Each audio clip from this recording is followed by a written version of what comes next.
Hi guys, and welcome to Gentle History for Deep Sleep. Tonight you arrived just a little too late. A thin layer of ash drifts slowly through the air, settling softly on your shoulders. Light as snow, but warmer than it should be. You brush it away without thinking, only to notice how quiet everything is. No footsteps, no distant voices, not even the sound of wind. Just a stillness that feels unnatural. You take a slow breath, and there is a faint bitter taste in the air. It lingers longer than expected. You pause. Because something here does not quite make sense. And the more you notice, the clearer it becomes. If you were truly standing here, you would not have time to understand it. You probably would not survive this. So before you get comfortable, take a moment to like the video and subscribe, but only if you genuinely enjoy what I do here. And don't forget to share your location and local time in the comments. I always enjoy seeing where in the world you're listening from. Now dim the lights, flow straight into the story. You stand before a small cabin in the winter of 1776, and the first thing you understand is that shelter is not the same as safety. It sits low among dark trees, its rough log walls holding the last bruised colour of evening. Snow has drifted against one side, packed hard where the wind has pressed it soft and powdery, where the branches have sifted it down. The roof is steep, meant to shed storms, but a white lip clings along the edge like a frozen thought. Smoke should be rising from the chimney. That is what your modern mind expects, because modern minds are very confident about chimneys. They see one and immediately imagine warmth stew socks, perhaps a rocking chair no one asked for. But this chimney gives you nothing. Only a faint smell of old soot. You step closer, boots crunching softly over crusted snow. The sound seems too loud in the stillness. Each step breaks the surface with a delicate crackle, then sinks into a muffled hush. Somewhere far off, a tree groans in the cold. Not dramatically. Trees are not theatrical unless humans are nearby to interpret them. There's only wood contracting, bark stiffening, ice working into seams. But it still sounds like something large shifting its weight in the dark. The cabin door hangs shut, though not tightly. A line of blackness shows along the latch side. You place your fingers there and feel a blade of air, thin and bitter, sliding out from inside. That is your first small warning. Not warmth leaking out, but cold moving through cold. The place has not held a fire for hours, maybe longer. In 1776, cabins like this are often one-room structures built quickly by families who understand that a wall does not need to be beautiful to keep rain off your head. Logs are notched at the corners, gaps packed with clay moss, straw, mud, or whatever the landscape provides. It is practical work, not romantic. The kind of building that says very politely you may survive if you keep working. Which is honest architecture, really. No marble columns lying to you about civilization. Just logs, mud, labour and consequences. You push the door inward. It opens with a tired wooden complaint. The air inside touches your face like wet cloth that has been left outdoors. You pause at the threshold, letting your eyes adjust. The cabin is dim, but not entirely black. There is still a little winter light outside, the last grey wash of day slipping through cracks in the shutter and under the door. It falls across a packed earth floor, uneven and hard as old bread. Along one wall stands a rough table. A stool lies tipped beside it. Near the hearth, ashes spilled across the stones, scattered as though someone hurried or stumbled or simply gave up trying to be neat. You smell smoke-cold, clay-damp wool, old food and the sour ghost of human presence. Not filth exactly. More like the close practical smell of people who own very few things and use all of them. The cabin has lived a hard life before you arrived. You are not its first problem. You step inside and close the door behind you. The darkness becomes closer. For a moment you listen. Your own breathing seems loud. The cabin has a silence different from the outside. Outside, silence spreads. Inside, it gathers. It presses near your ears and waits for you to fill it with worry. And worry is quite available, because you must answer one question and you must answer it quickly. Can you survive the night here without heat, not without comfort? Comfort has already packed a small bag and left. We wish it well. The question is survival. Through one freezing night, in a cabin with no fire, no obvious warmth, and only the materials of 1776 around you. No thermostat, no emergency blanket, no insulated sleeping bag with a cheerful orange lining that looks like it was designed by a very optimistic astronaut. Just wood, cloth, straw, maybe food, maybe water, and your own body which is already beginning to file a complaint. The cold is not dramatic at first. That is part of the trick. It does not arrive wearing a cape. It begins in the fingertips. A little stiffness, a little ache. Then your nose feels sharper, your ears more awake than they need to be. Your breath fogs faintly in front of you. You flex your hands and hear your coat rustle. If you're dressed as many rural people might be in the late 18th century, you may have linen underclothes, wool stockings, breeches or trousers, a waistcoat, a coat, perhaps a cloak or blanket if fortune has decided not to be completely rude. Wool is valuable because it keeps some warmth even when damp, though let us not praise damp wool too much. It smells like a sheep having regrets. Linen lies closer to the skin and is easier to wash, but it is not your heroic winter guardian. The layers help, yes, but layers only slow the loss. They do not create warmth. You create warmth by being alive, which is a bold strategy with mixed reviews in February. You move toward the hearth. The fireplace is wide enough to matter, built of stone and clay darkened from years of smoke. You crouch and hold your hand above the ash. Nothing. Not even a hidden pulse. The ashes look soft, but when you stir them with a charred stick, they are dead grey all the way down. No red eye, no little coal waiting kindly beneath. You have arrived too late for embers.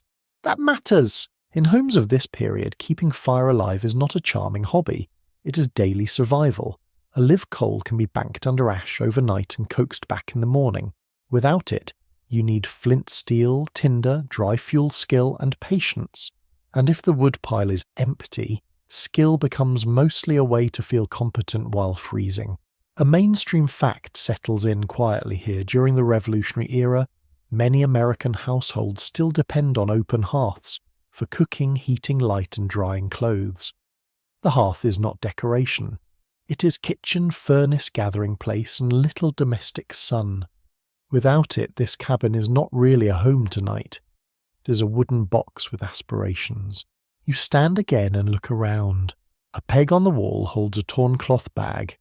A small shelf carries a cracked cup, a wooden bowl, a dull knife, and something wrapped in cloth. The bed, if it deserves that noble word, is a low frame in the corner with a sagging rope support, and a thin mattress stuffed with straw or leaves. You can smell it from where you stand: dry grass, old sweat dust. Not pleasant, but promising. Anything that traps air is promising. Air held still is warmth's shy little assistant. Near the table a few split sticks lie scattered. Not enough for a fire, perhaps kindling, perhaps leftovers. Perhaps the previous occupant intended to return before dark and did not. You do not know. The thought sits with you. Historians still argue whether ordinary rural families in some regions were more threatened by winter cold itself, or by the chain of shortages that winter exposed poor fuel-thin clothing, weak diets, illness, isolation, and war pulling supplies away. Cold rarely travels alone. It brings friends, very unpleasant friends, the kind who arrive uninvited and eat all your preserved apples. You move to the shutter and peer through a narrow crack. The last light is fading from the snow. The trees beyond the clearing are turning from brown to black. Somewhere behind them may be a road, a farm, another cabin, a barn, a camp, or nothing helpful at all. In 1776, distance is not measured only in miles. It is measured in daylight, weather footwear, health, and whether anyone expects you. A neighbour 2 miles away may as well be on the moon if the snow is deep and the night is coming down. And it is coming down. You feel it. The cabin seems to exhale around you. The walls creak softly. A loose piece of chinking has fallen from one gap, leaving a thin, dark seam between logs. Another gap near the floor lets in air that strokes your ankle with icy precision. Very rude. Very focused. You begin to understand that survival here will not be one grand heroic act. It will be a series of small, unglamorous decisions. Close this gap. Lift that cloth. Stay off the floor. Keep moving, but not too much. Eat if you can. Drink if you can. Think slowly. Do not panic. Do not fall asleep too soon. Do not trust the bed just because it looks like the place where stories say people rest. A quirky little tidbit comes to mind if your mind is the sort that collects strange comforts while under pressure. Some colonists believed that certain smells, herbs, or even the smoke of particular woods could help purify bad air in a room. Juniper, rosemary, and other strong scents carried old associations with health. Was it always medically useful? Not in the way a modern doctor would cheerfully approve. But when a room is cold dark and smells like old socks arguing with clay, you can see the emotional appeal. Humans have always wanted the air around them to feel friendly. Your air does not feel friendly. You rub your hands together and turn slowly, making an inventory with your eyes. Door, hearth, bed, table, shelf, floor, cracks, cloth, straw, ash, possible food, possible water, unknown outside. Your body wants a fire. Your mind wants a plan. The night wants everything. You are not doomed yet. That is important. But you're also not safe. The cabin offers walls, and walls matter. They cut wind. They hide you from weather. They give you surfaces to work with. But without heat, the inside temperature will fall perhaps close to the outside air if the night is long enough and the gaps are generous. And these gaps frankly seem very generous, almost charitable, to the cold. You take one slow breath, then another. The ash smell lingers bitter and faint. It reminds you that warmth was here once, but it has gone ahead without you.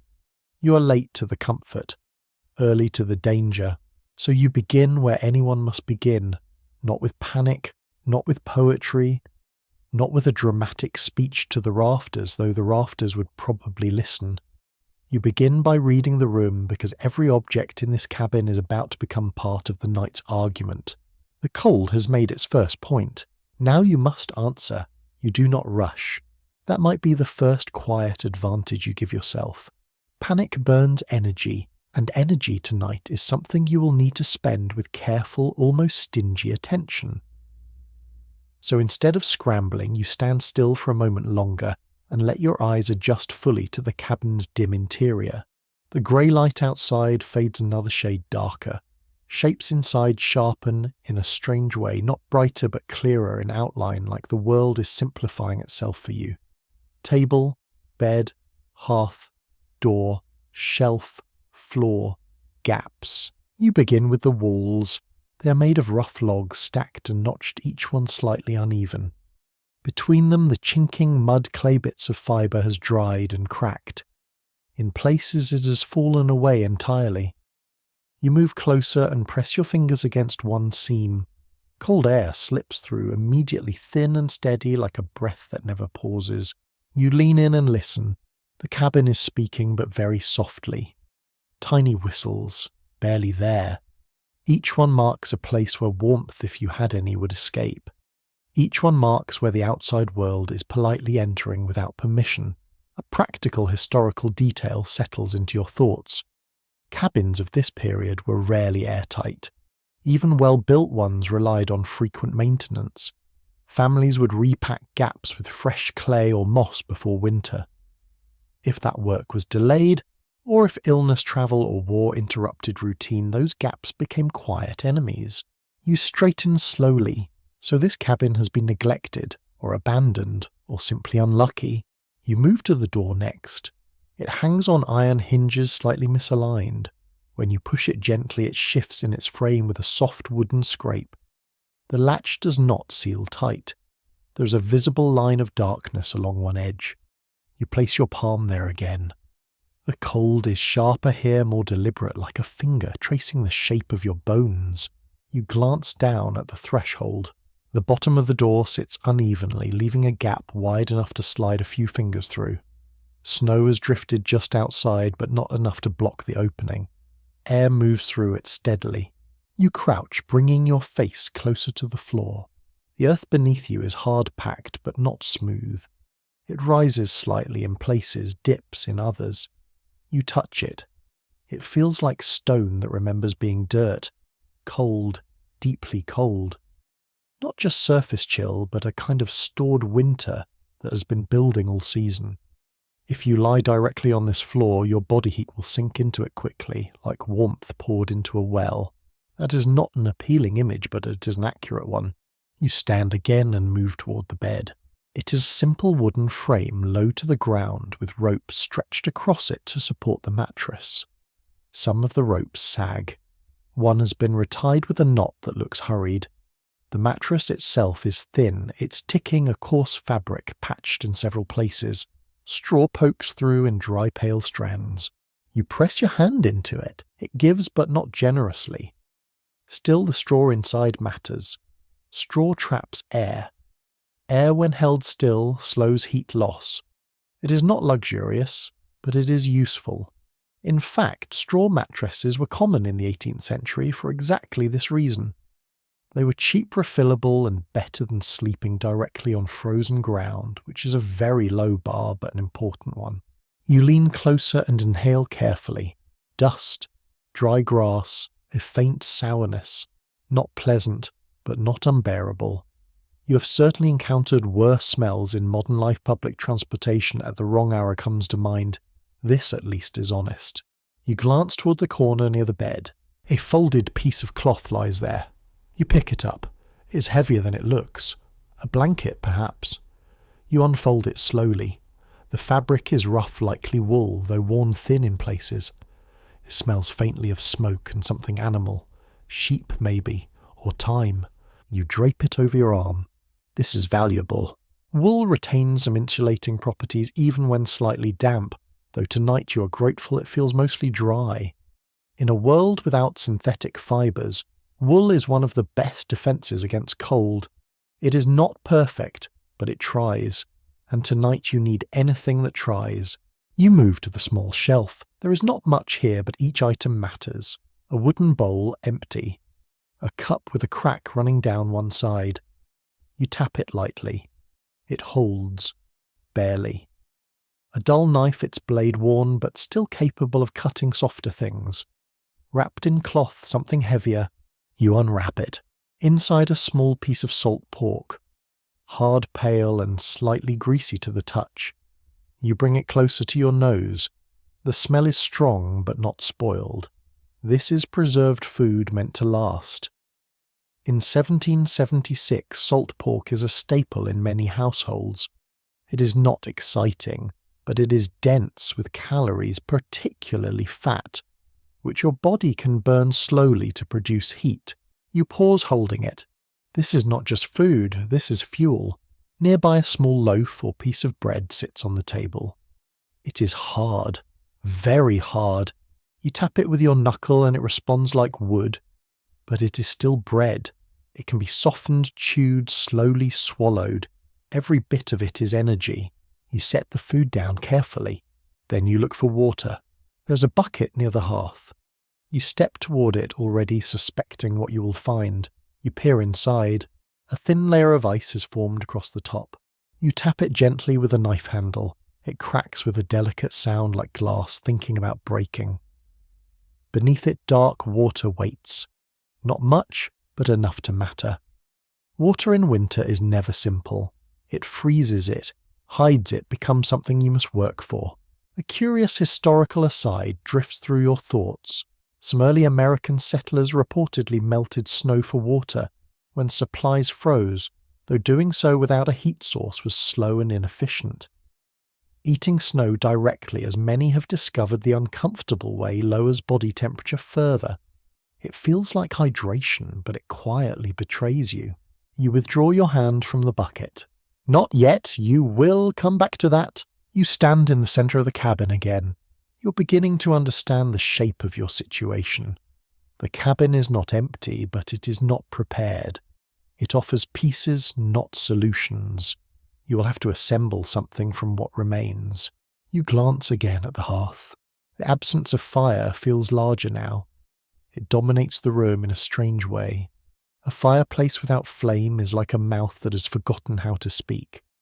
It reminds you constantly of what should be happening, what is not happening, and what you cannot easily fix. Historians still debate how often isolated cabins like this were left without a maintained fire overnight. Some suggest that experienced households rarely allowed their hearth to go completely cold, carefully banking embers under ash. Others argue that accidents, exhaustion, or simple miscalculation made cold hearths more common than we like to imagine. The truth likely sits somewhere in between, as it often does, quietly refusing to be dramatic. You shift your weight from one foot to the other. The cold is no longer just a suggestion. It is settling in. Your fingers feel slower. Your breath is more visible now, a faint cloud in the dim light. Your ears are beginning to ache slightly, that dull, creeping discomfort that warns of deeper cold to come. You flex your hands again. You must act, but carefully. You look at the gaps in the walls again, at the door, at the floor, at the bed, at the blanket, at the scattered sticks near the table. Each one is a small piece of a larger answer. The night outside deepens another shade. The last hint of grey is almost gone, replaced by a blue-black that presses against the shutter. Inside the cabin waits, not to help you, not to harm you, just to be what it is. And now finally you begin to decide how to use it. You turn your attention inward now, not to the cabin, but to yourself. Because for all its gaps and failures, the cabin is only half the equation. The other half is what you are wearing, what you can adjust, and how your own body holds or loses heat. You shift your shoulders slightly, feeling the weight of your clothing settle around you. It is not much by modern standards. No insulated jacket with clever stitching, no thermal lining engineered by people who argue about microfibers in warm laboratories. Just layers. Simple, practical, imperfect layers. And yet those layers are your first real defense. You rub your arms, slowly pressing fabric against skin, encouraging friction, coaxing warmth that feels almost imaginary at first. The linen beneath your outer clothing clings lightly, cool and dry. Linen is breathable, which is wonderful in summer, and far less charming now. Over it, wool, your quiet ally. It is heavier, slightly coarse, and carries that faint animal scent that never quite leaves it. But wool does something important. It traps air, and trapped air slows the escape of heat. You pull your coat tighter around you. Immediately you notice a difference. Not warmth exactly, but a delay. The cold is not rushing quite as quickly. It pauses, it hesitates, and tonight hesitation is valuable. A grounded historical fact drifts into your awareness. In the late 18th century, layering clothing was essential for surviving cold climates, particularly among rural populations who lacked constant indoor heat. Wool cloaks, waistcoats and stockings were prized not for elegance, but because they made winter survivable in ways linen alone simply could not. You glance down at your hands. They're already losing their easy flexibility.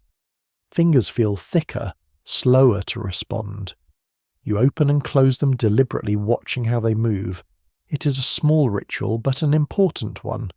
Movement keeps blood flowing, and blood is heat's courier. Without it, warmth does not travel well.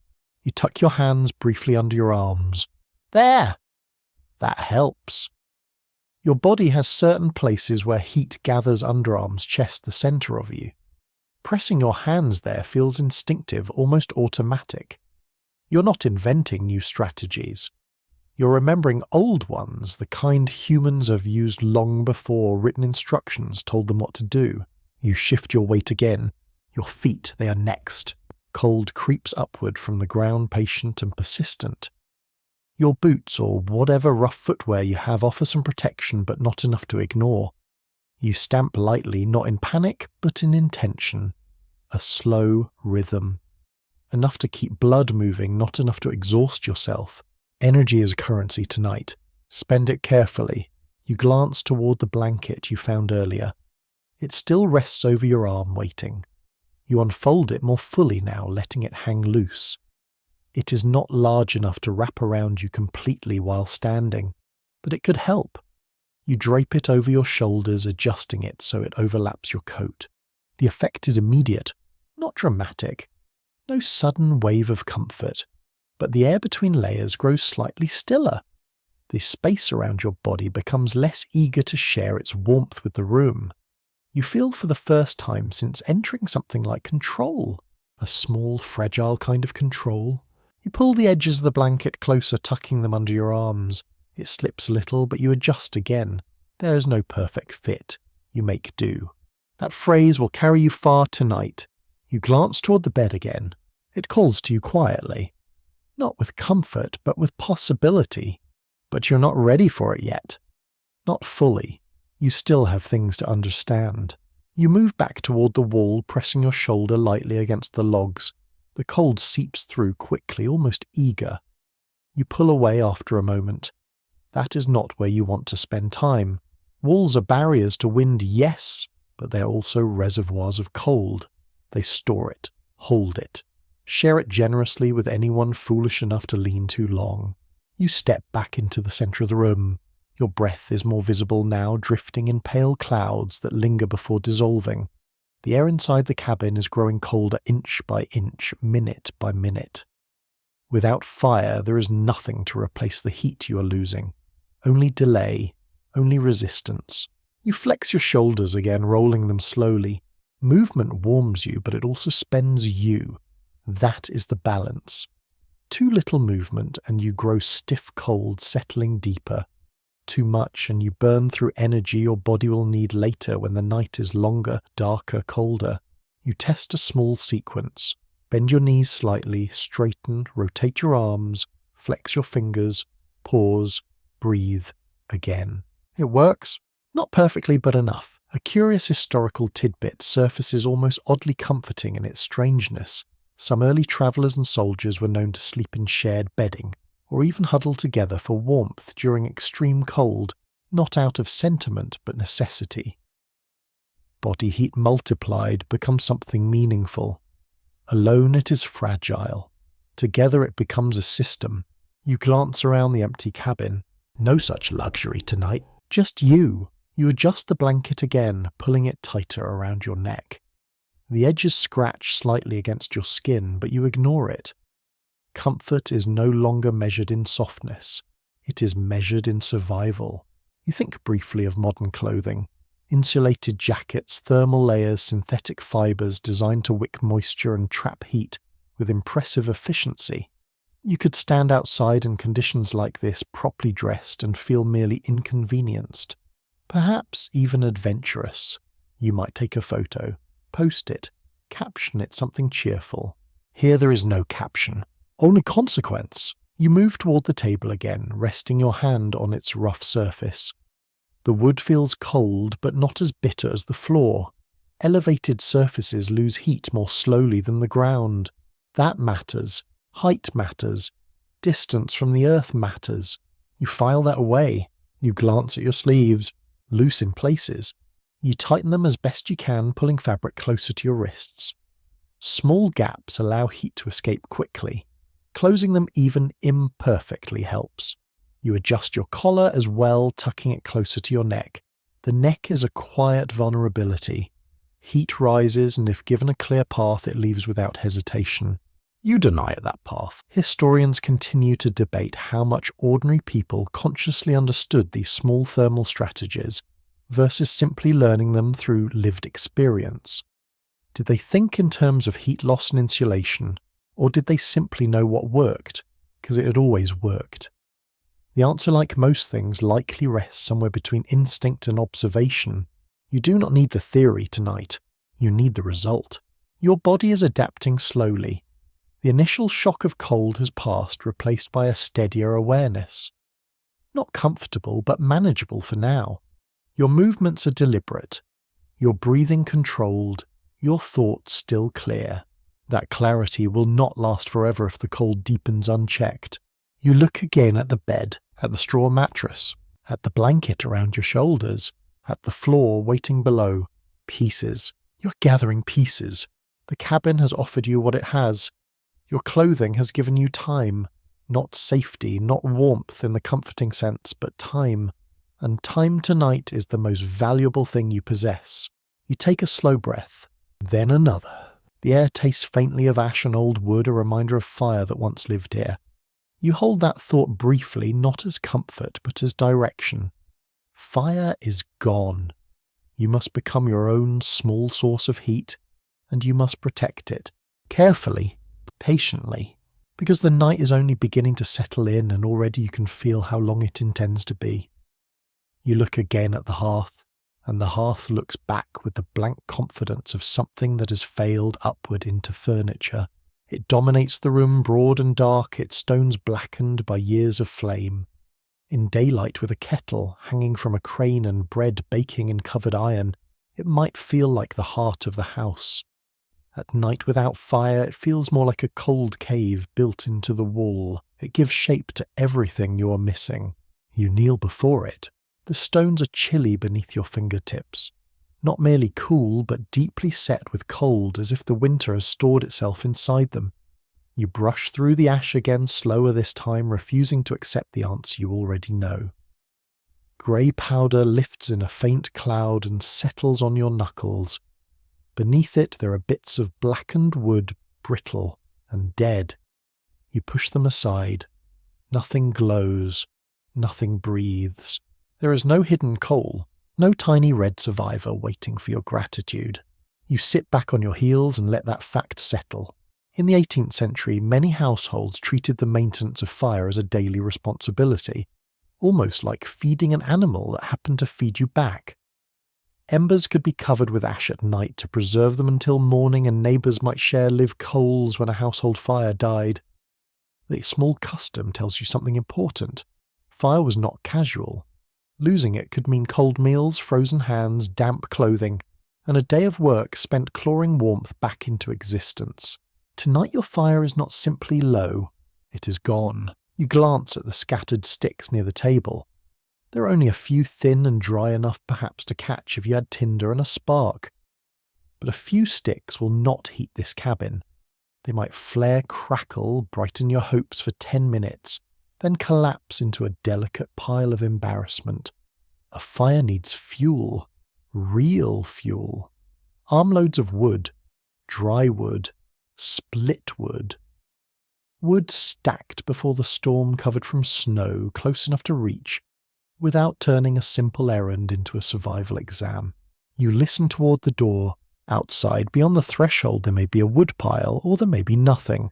Snow. Darkness. Trees standing uselessly upright, full of fuel that has not yet become convenient. Nature does love to keep resources in inconvenient formats. Could you go out and gather wood?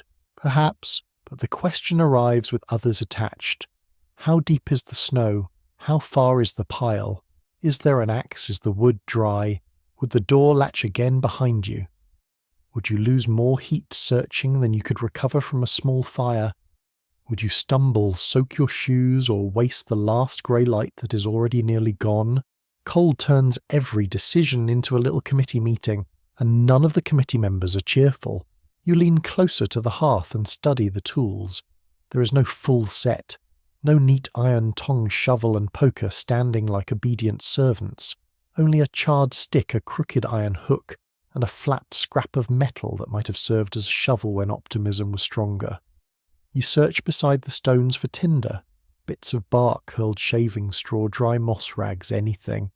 You find a few crumbs of old fibre and some splinters near the wall, but nothing abundant. You do have the knife. You could shave curls from the scattered sticks. You could scrape dry in a wood if the piece is not damp. You could tear a strip from cloth, though cloth is also insulation, and insulation is currently your most loyal friend. You might have flint and steel if someone left them. You search the shelf, the table, the peg near the door. You find a small pouch. Your fingers open it with care. Inside are crumbs of tinder, a bit of charred cloth and 2 hard pieces, 1 dark stone and 1 steel striker. For a moment, hope lifts its little head. Then you look at the wood again. The hope lowers itself politely. A spark can begin a fire, but it cannot create a winter supply. It cannot turn 3 handfuls of kindling into sustained heat. Even a successful flame would need constant feeding, and if the chimney draws poorly, it might smoke the room. If the flue is blocked, the danger changes shape. A cold cabin is bad. A smoke-filled cabin is also bad, just with more coughing and a dramatic sense of irony. An odd piece of old hearth lore drifts through the mind like one of those facts people bring to gatherings, and then cannot leave behind. Some early households used fire covers, ember boxes, or carefully buried coals to carry flame from one place to another. In some communities, borrowing fire from a neighbour was not only practical but socially meaningful. Imagine showing up at someone's door before sunrise, not for coffee, not for gossip, but for a cup of burning civilization. Modern delivery services could never. You set the pouch down. The temptation is powerful. Fire means light. Fire means hope. Fire means the ancient comfort of seeing danger pushed back into corners. But survival is not always about the thing that feels most reassuring. Sometimes it is about doing math, very boring math, while your toes complain. You count the available fuel. A few sticks. A few splinters. Maybe one cracked chair leg if you break the furniture, though then you lose structure you may need. A piece of the bed frame, but damaging the bed could cost you insulation and elevation from the frozen floor. Shutters. Perhaps if torn loose, but that opens the cabin to wind. The door absolutely not unless you are trying to make the night more theatrical and much worse. So the hearth remains a promise you cannot afford to chase too far. You run your hand along the mantelstone and feel the cold again. If a strong fire had been burning here for hours, these stones would radiate heat long after the flames died, but they are cold throughout. That tells you the fire has been out a long time, or perhaps never truly roared today. The cabin was not recently warm. You're not entering the remains of comfort, you're entering the absence of it. A well-known historical point becomes painfully relevant during the American Revolution fuel shortages, and disrupted supply lines affected both armies and civilians. Soldiers at places like Valley Forge struggled not only with food and clothing, but also with obtaining firewood, and civilians near military activity could find their resources strained by requisition scarcity or simple disorder. The war does not need to be in the room to make the room colder. You wonder who last stood here. A farmer. A woman keeping household work moving while someone was away with militia. A child sent to fetch wood. A traveller taking shelter. Someone who meant to return before dark. The tipped stool, the scattered ash, the missing fuel. They do not tell a full story, but they suggest interruption. An interruption in winter can become dangerous quickly. Another interpretive question has divided researchers who study everyday life in this period. How much should we imagine frontier cabins as ruggedly self-sufficient, and how much as fragile nodes in networks of neighbours, kin trade and seasonal labour? The lonely cabin is a powerful image, but many people survived because they were not truly alone. They borrowed tools, shared labour, exchanged food, warned one another of storms, lent fire, lent hands, lent time. You inconveniently have none of that. You have the hearth, and the hearth has almost nothing to give. Still, you do not abandon it entirely. You gather the tiny splinters and place them near the back of the fireplace, not lighting them yet. You save the charred cloth and striker in the pouch. If your situation worsens, a small flame might help for a few minutes. It could melt ice from the bucket. It could lift your spirit. It could help you see. But for now, using your only tinder on an uncertain fire would be a gamble. You are already gambling enough. You stand slowly, joints stiffening in the cold.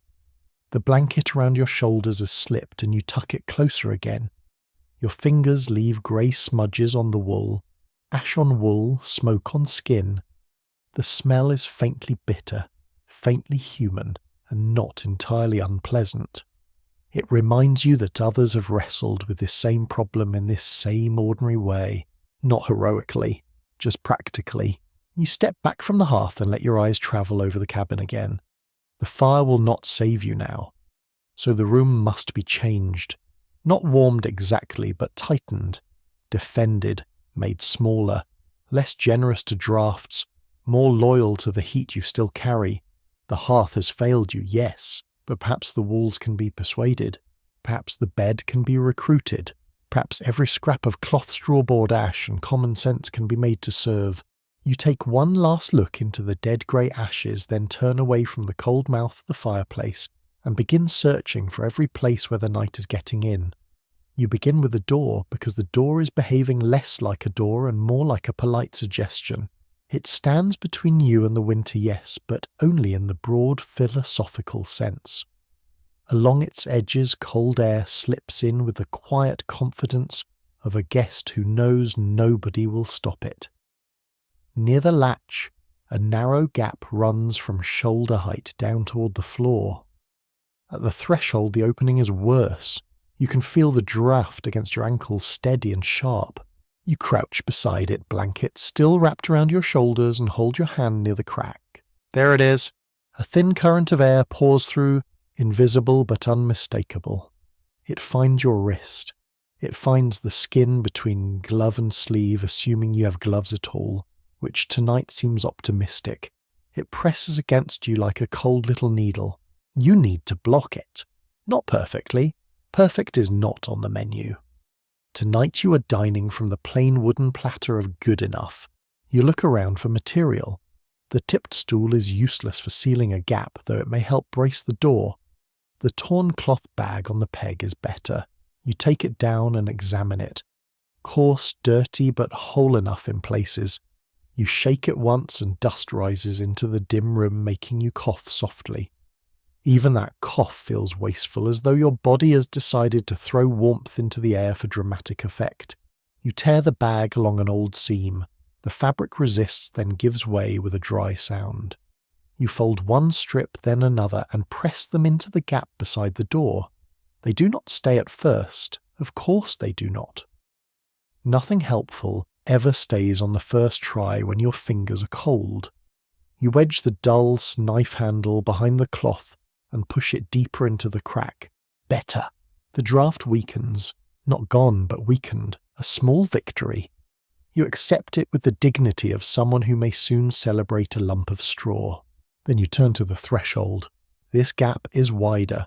You need something heavier. You drag the stool over and lay it on its side against the lower part of the door.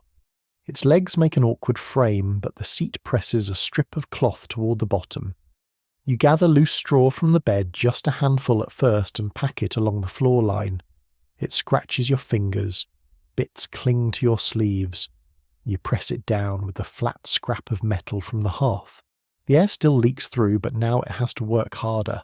In ordinary 18th century households, winter preparation often included exactly this kind of small repair. Gaps were chinked again, shutters tightened, spare cloth hung over openings, and bedding moved away from drafts. The work was not glamorous, but it could mean the difference between a hard night and a dangerous one. Survival often looked like maintenance, which is perhaps why history paintings ignore it. No one commissions a grand canvas titled Person Shoves Dirty Rag into Wool Crack, though frankly tonight you would admire it. You stand and listen. The cabin sounds different already. Not warm. Let us not become unreasonable. But the door no longer whispers quite so loudly. One channel of cold has been narrowed. Now the walls! You move along the logs, slowly scanning each seam in the fading light. You use your palm as a guide, holding it close to the gaps. The worst drafts reveal themselves quickly. One near the bed, one beside the shelf, one low along the back wall where a piece of dried clay has fallen away and left a jagged opening. Through it you can see a sliver of snow outside, pale against the dark. You take a small lump of loose clay from the hearth edge. It crumbles in your hand, too dry to pack tightly. You moisten it with a little water from the bucket, just enough to make it workable. Your fingers sting as they touch the cold water, and you pull them back almost immediately. Then you force yourself to continue. Clay straw cloth, that is what you have. You mix the clay with bits of straw, kneading it into a rough plug. It is miserable work. Your hands grow numb, then sore, then clumsy. The mixture sticks beneath your nails and smears across your knuckles. You press it into the wall gap, holding it there until it grips the edges. It sags. You press again. This time it stays. A strange satisfaction moves through you. Not joy exactly. Joy is sitting somewhere indoors with tea and a smug blanket. This is something smaller and sturdier. Competence, perhaps. The comfort of making one thing slightly less terrible. You continue. At the next crack you use strips of cloth. At another a plug of straw twisted tight. You wedge splinters across one gap to hold filling in place. You tear another bit from the old bag, then hesitate. Every piece of cloth used on the wall is cloth not wrapped around you. But every draft stopped preserves heat around you. The room and body are not separate problems. They are two parts of the same defence. An unusual detail from domestic folklore comes to mind. Some rural families stuffed wall gaps with moss hair feathers, or even old paper when proper materials were scarce. Anything that trapped air could become useful. There are accounts of people repurposing worn clothing into insulation bedding or draft stoppers long after fashion had stopped pretending to care. The past was very good at squeezing one more use from a thing, and then another, and then one more slightly humiliating use after that. You pause at the shutter. The window is small, but it matters. The wooden shutter is closed, yet light shows around its edges. You press your hand near it and feel another draught, gentler than the door, but steady. Glass windows were not universal in modest rural cabins. Oiled paper wooden shutters or small openings might serve instead, depending on place wealth and circumstance. In this cabin, the shutter is your only real barrier. You find a narrow peg and loop a piece of cloth over it, letting the fabric hang across the shutter crack. It does not cover the whole opening. You add another strip overlapping it. The cloth moves faintly as air pushes through, then settles. Better again. The room grows darker as you seal out the last thin lines of evening. That is the trade. Less draught, less light. You accept the dark. Cold is the more urgent enemy. Researchers continue to dispute how much regional variation shaped winter survival in colonial homes. A cabin in Pennsylvania, a farmstead in New England, and a backcountry shelter in the southern uplands could differ sharply in materials, climate, fuel access, and building tradition. We often say a 1776 cabin as though one image can hold them all. It cannot. But the cold does not care about regional nuance when it finds a crack. You work your way around the room, slowly changing it. Not dramatically. There is no single moment when the cabin becomes safe. Instead, the drafts become fewer. The air becomes less restless. Your ankles feel less assaulted. The blanket around your shoulders stops fluttering near the door. These are quiet improvements, the kind that might not impress a modern survival show unless someone adds urgent drum music underneath. But here in the dark, they matter. You breathe in. The air is still cold, but less alive with motion. Stillness helps. Moving air steals heat faster. Still air allows the warmth near your body to linger, to pool faintly beneath wool and cloth, to become yours for a little longer. You look toward the hearth, then the bed, then the patched walls. You have not made the cabin warm. You have made it less hungry. That is something. Your fingers ache now. Your knees feel stiff from crouching. A smear of clay marks one sleeve. Straw clings to the hem of your coat like tiny pale insects. You are tired in a very specific way, the way small necessary labour makes you tired before you can afford to be. You stand in the centre of the room again and listen. The outside has gone fully dark. The cabin no longer whistles in as many places. It murmurs instead. It creaks. It settles. It holds back a little more of the night. And now, with the gaps sealed as best you can manage, you turn toward the bed and the scattered bedding, knowing that the next battle will be smaller, softer, and closer to the skin. You turn toward the bed as though approaching a negotiation. It is not a grand bed. It does not invite you with carved posts or clean linen, or the gentle arrogance of a modern mattress that has opinions about spinal alignment. It is a low wooden frame, a tired rope web, and a thin sack of straw that has seen better seasons.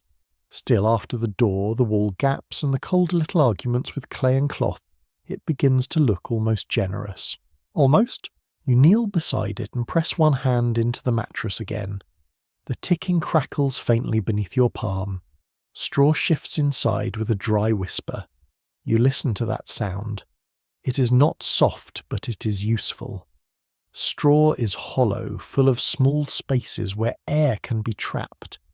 And trapped air, as you have already learned tonight, is one of the quiet heroes of cold survival. You tug at one corner of the mattress and lift it slightly. Dust rises. You turn your head aside and breathe through your sleeve. The smell is old grass, stale sweat smoke, and the faint earthy scent of a room that has been closed against winter for too long. Not pleasant. But again, survival is not a perfume advertisement. The mattress is lighter than you expect. You pull it away from the wall by a handspan, then another. Earlier you felt a draft near that corner, and although you have stuffed it as well as you can, the wall is still cold. Anything touching it will lose heat faster. You want space between your body and the logs. You want still air. You want every small barrier you can create. A plain historical truth settles into the room with you. Straw mattresses were common among ordinary households in the 18th century because they were cheap, available and practical. Families could refill them seasonally, beat out dust when weather allowed, and use them until the fabric wore through. Comfort varied, of course. Some were fresh and thick. Others were, to put it gently, agricultural disappointment in a sack. This one is closer to the second category. Still, you can improve it. You look around for more bedding. The wool blanket is already around your shoulders. There may be another piece of cloth near the foot of the bed. You lift it. A sheet, perhaps, though rough and stained with long use. Linen again. It feels cold, but it can serve as another layer. You shake it once, and it snaps softly in the dark. You do not spread it neatly. Neatness is for daylight and witnesses. Instead, you fold it several times and place it over the middle of the mattress where your hips and shoulders will rest. Those places press hardest into bedding and lose heat quickly if insulation is thin. Then you gather loose straw that has fallen from the mattress seams and push it back under the folded cloth, making a slightly raised pad. It is lumpy. Of course it is lumpy. Lumps are the signature of historical authenticity. You press down and adjust the straw again.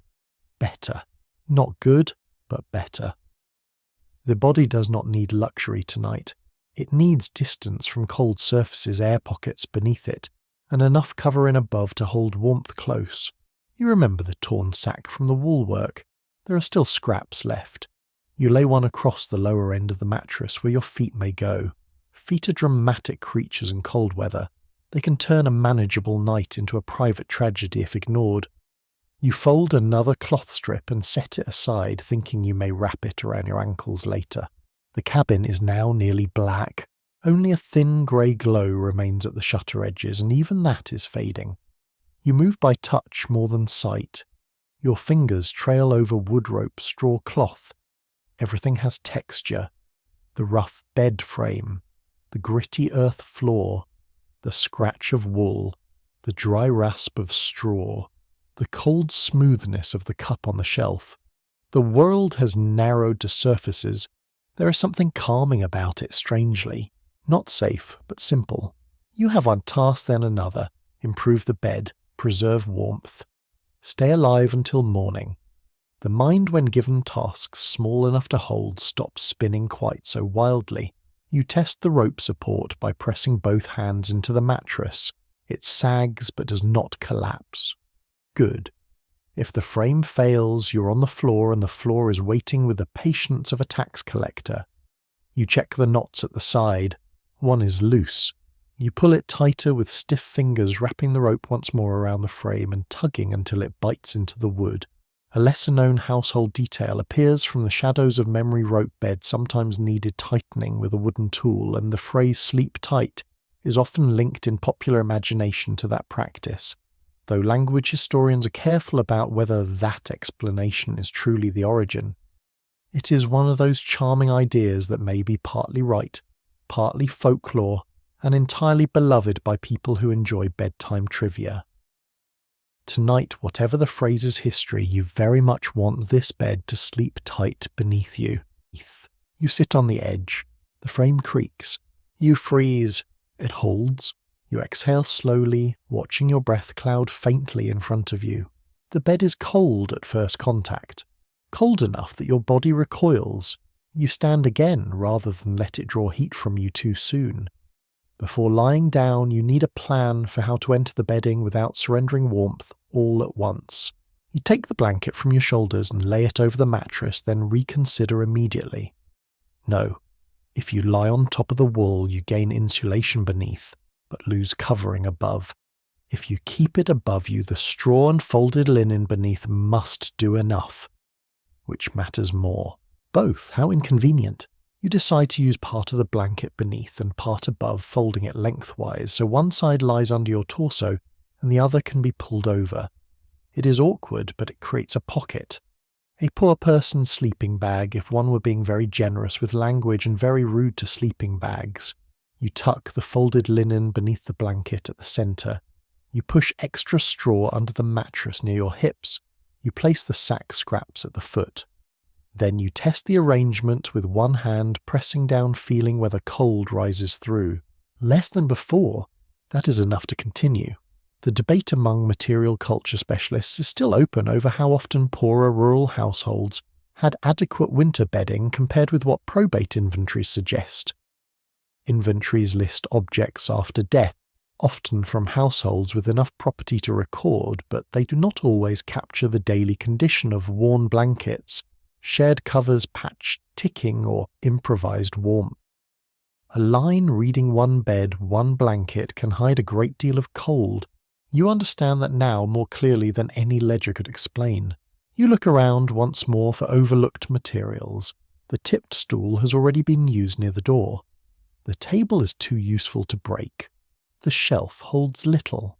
Your own clothing remains the main insulation you possess. You will not undress. That would be madness wrapped in etiquette. People sometimes slept clothed in cold conditions, especially when travel, poverty, or emergency demanded it. Tonight modesty can relax. Survival is in charge. You loosen nothing except what restricts blood flow. Tightness can reduce circulation, and cold fingers and toes need all the help they can get. You adjust your sleeves, collar, and stockings. You tuck cloth around your wrists.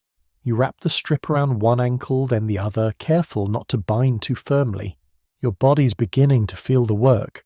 The shivering comes in small waves now, not violent yet, but stronger than before. It starts across your shoulders and moves inward, a trembling that feels both irritating and reassuring. Shivering means your body is still fighting. It is making heat.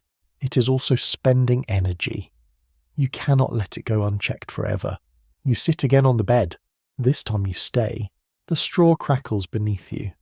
The ropes creak, complain, and hold. You draw the folded wool up around your sides, pulling the edge close to your chest. You tuck your knees slightly, not fully curled, yet just enough to reduce the shape of yourself. A smaller shape loses heat more slowly. There is no poetry in that, only geometry which arrives at the worst times looking smug. The cabin around you is darker now, quieter, more contained. The sealed cracks hold. The door no longer hisses at your ankles. The wall still breathes cold, but softly. The hearth remains empty, a black mouth beyond the bed, but you no longer stare at it with the same hunger. You have made another kind of hearth, small and human, built of straw cloth, wool, breath, and stubbornness. You are not warm, but you are less exposed. And as you settle into the scratching, dusty, imperfect hollow you begin to understand that the night will be survived not by defeating the cold, but by denying it easy victories one folded scrap at a time. You do not lie down just yet. That would be too easy, and the floor is still waiting patiently beneath everything you have arranged. It has not given up. It is simply waiting for you to forget about it. You shift your weight on the edge of the bed and let one hand drift downward, fingers brushing the earth below.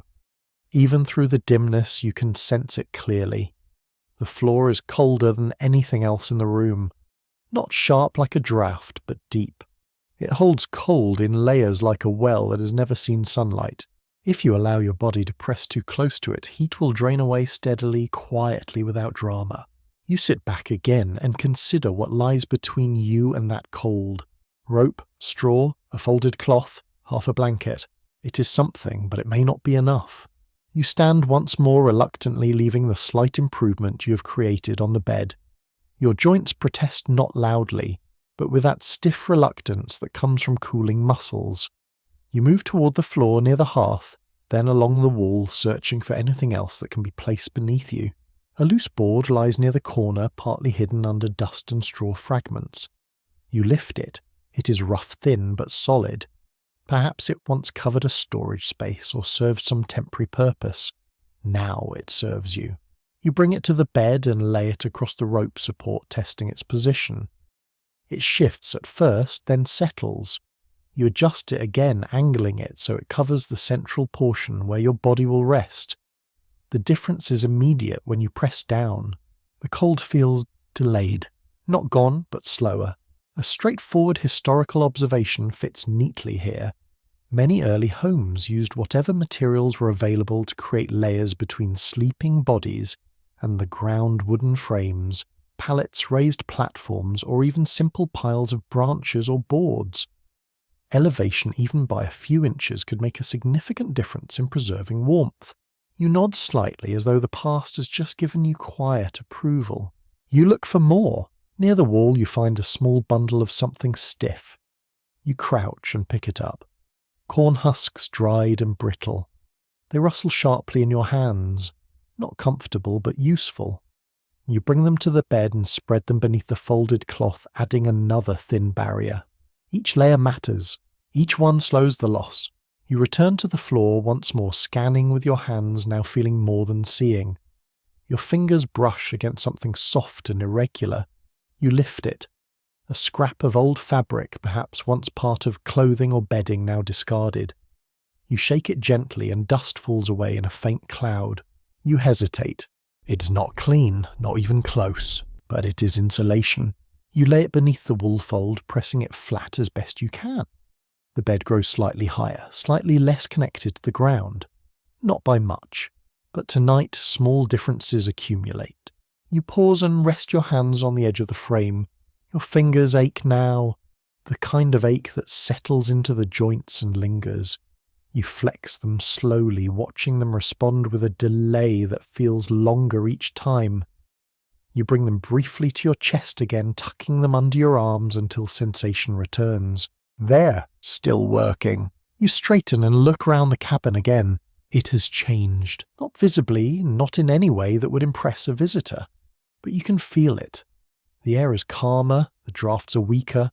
The bed is no longer just a suggestion of rest, but a constructed defense. You have built something. Not warmth, not exactly, but resistance. An odd little historical curiosity slips into your thoughts, perhaps because your mind is searching for anything to steady itself. In some rural areas, people believed that placing certain natural materials beneath bedding like dried leaves or particular grasses could improve sleep or protect against illness. Whether there was any scientific merit is another matter entirely, but the instinct to layer, to buffer, to create a barrier between body and ground is as old as shelter itself. You sit again. This time you let your weight settle more fully onto the bed. The board beneath you holds. The husks shift slightly. The straw compresses with a soft crunch. You adjust your position, testing where the cold presses through most strongly. Your hips, your shoulders. You shift the cloth beneath those points, adding more straw, redistributing what little you have. It is a careful process, almost like shaping a nest. Not elegant, not comfortable, but intentional. You draw the wool blanket closer again, folding it over your lap. Your feet. You have not forgotten them. You pull them up onto the bed, removing them from the direct contact with the floor. Immediately you feel the difference. The cold no longer climbs so aggressively. You tuck the cloth strips around your ankles, then pull the blanket edge over them. Better. Not warm, but protected. A lingering question among historians concerns how much knowledge of cold management was passed down deliberately versus absorbed through experience. Did families teach specific techniques, or did children simply learn by enduring winters and remembering what worked? It is difficult to say. Written records tend to focus on larger events, leaving these small vital habits to be reconstructed from fragments. You suspect the answer is simple. People learned because they had to. You shift again, drawing your knees slightly toward your chest, now reducing the surface area exposed to the air. Your back curves gently, your shoulders hunch. It is not a position chosen for comfort, but for efficiency. Your body becomes smaller, tighter, more contained. Heat stays closer this way. You wrap the blanket more securely around your torso, tucking one edge beneath you to keep it from slipping. The other edge you pull across your chest and up towards your neck, leaving just enough space to breathe without trapping damp air too close to your face. Breath matters. Moisture matters. Everything matters. The cabin settles around you. A faint creak from the wall, a soft shift from the roof. The distant, almost imagined sound of wind moving through trees outside. Not loud, not threatening, just present. You listen, because listening costs nothing. Your breathing slows slightly, though you resist the pull of stillness. Too much stillness invites sleep, and sleep too early is a risk. You need to stay aware at least for a while longer. Let your body adjust. Let the small pocket of warmth you have created begin to form. You rub your hands together again, then tuck them beneath your blanket, pressing them against your ribs. Your body heat gathers there, faint but real. You can feel it now, a subtle difference between the air inside your layers and the air beyond them. You have made a boundary, thin, fragile, but yours. You glance once more at the floor beneath the bed, invisible now in the darkness. It is still there, still cold, still waiting. But you have placed wood, husk, cloth, straw and wool between it and you. You have denied it the easy path. That is enough for now. You settle slightly deeper into your constructed nest, careful not to disturb the layers too much. Every shift must be deliberate, every movement measured. The night stretches ahead, long, unforgiving, but you're no longer simply standing in it. You are shaping how it touches you, and that changes everything. You remain curled on the bed for a while, listening to the cabin settle into darkness, until a new thought moves quietly through the cold. Food. Not feast, not pleasure, not anything that would inspire a cheerful painting of rustic abundance. Just food as fuel. Food as warmth waiting to be unlocked. Food as the small plain difference between a body that keeps shivering and a body that begins to fade. You look toward the table, though you can barely see it now. You remember what rests there. The hard bread. The salt pork. Perhaps the cup. Perhaps a few crumbs worth saving because tonight crumbs have been promoted. You do not leap up. That would be ridiculous, and also your legs would object. Instead, you move slowly, preserving the little heat gathered beneath the blanket. You sit upright first, letting the cold air meet your neck and face. It is harsher now. The room feels denser, as though the darkness itself has cooled. Your breath appears faintly, then vanishes. You pull the blanket around your shoulders and stand. The floor greets your feet with immediate hostility. Even through your footwear, the chill rises, quickly reminding you that the bed was doing more work than it seemed. You cross to the table with careful steps, one hand held out, to avoid knocking into anything in the dark. Your fingers find the rough edge of the tabletop. There, the bread is where you left it. You pick it up and feel its weight. It is dense, dry, almost stubborn. You bring it to your mouth and try to bite. Your teeth meet resistance. For a brief, absurd moment, it feels as if you are attempting to eat a roof shingle. You pause. Then you try again, more carefully, breaking off a smaller piece from an edge. It cracks at last. The sound is loud in the cabin, a dry little snap that seems to travel to every wall. You place the piece in your mouth and hold it there, letting saliva soften it before chewing. It tastes sour, stale, faintly smoky from the cabin air. It is not good, but good is not the category. It is calories. That is what matters. In the 18th century, bread was a central food for many European and colonial diets. though its form varied widely by region and class. Wheat, rye, corn, oats, and mixed grains all appeared in different households. In many rural places, a coarse loaf might stand at the centre of a meal, not as a side, but as the dependable bulk of survival. Meat, when available, stretched further when eaten with bread or porridge. You chew slowly. The act of eating brings a strange comfort. Not warmth yet, but reassurance. Your body receives a message it understands. Fuel is coming. Keep working. You set the bread down and unwrap the salt pork. Even in the cold, the smell rises strongly. Salt, fat, smoke, and something dense enough to feel like a physical presence. You touch it with 2 fingers. Greasy. Firm. You cut a thin strip with a dull knife, sawing more than slicing. The knife complains against the meat. You bring the strip to your mouth. It is intensely salty. Almost shocking. Your modern palate, softened by choice and snacks and labels that apologize for sodium, is momentarily offended. But your body listens more kindly. Salt matters. Fat matters. Protein matters. The pork is preserved because salt draws moisture away from spoilage, though it also demands water from the person who eats it. Useful, yes. Complicated also, yes. History enjoys offering help with a little problem tucked inside. You chew slowly. The fat coats your tongue. It is not pleasant in the cold, but it is powerful. Fat holds more energy per weight than bread. Your body can turn it with time into heat, not instantly. This is not a magic log tossed into a furnace, but it helps keep the furnace from going out. You eat another small piece of bread, then another thin piece of pork. Careful. Too much salt without enough water will trouble you later, and you already have enough trouble. You glance toward the bucket by the hearth. Its thin skin of ice waits in the dark. You will need water soon, but not yet. First food. A peculiar piece of food history comes to mind, odd enough to make the darkness feel a fraction less severe.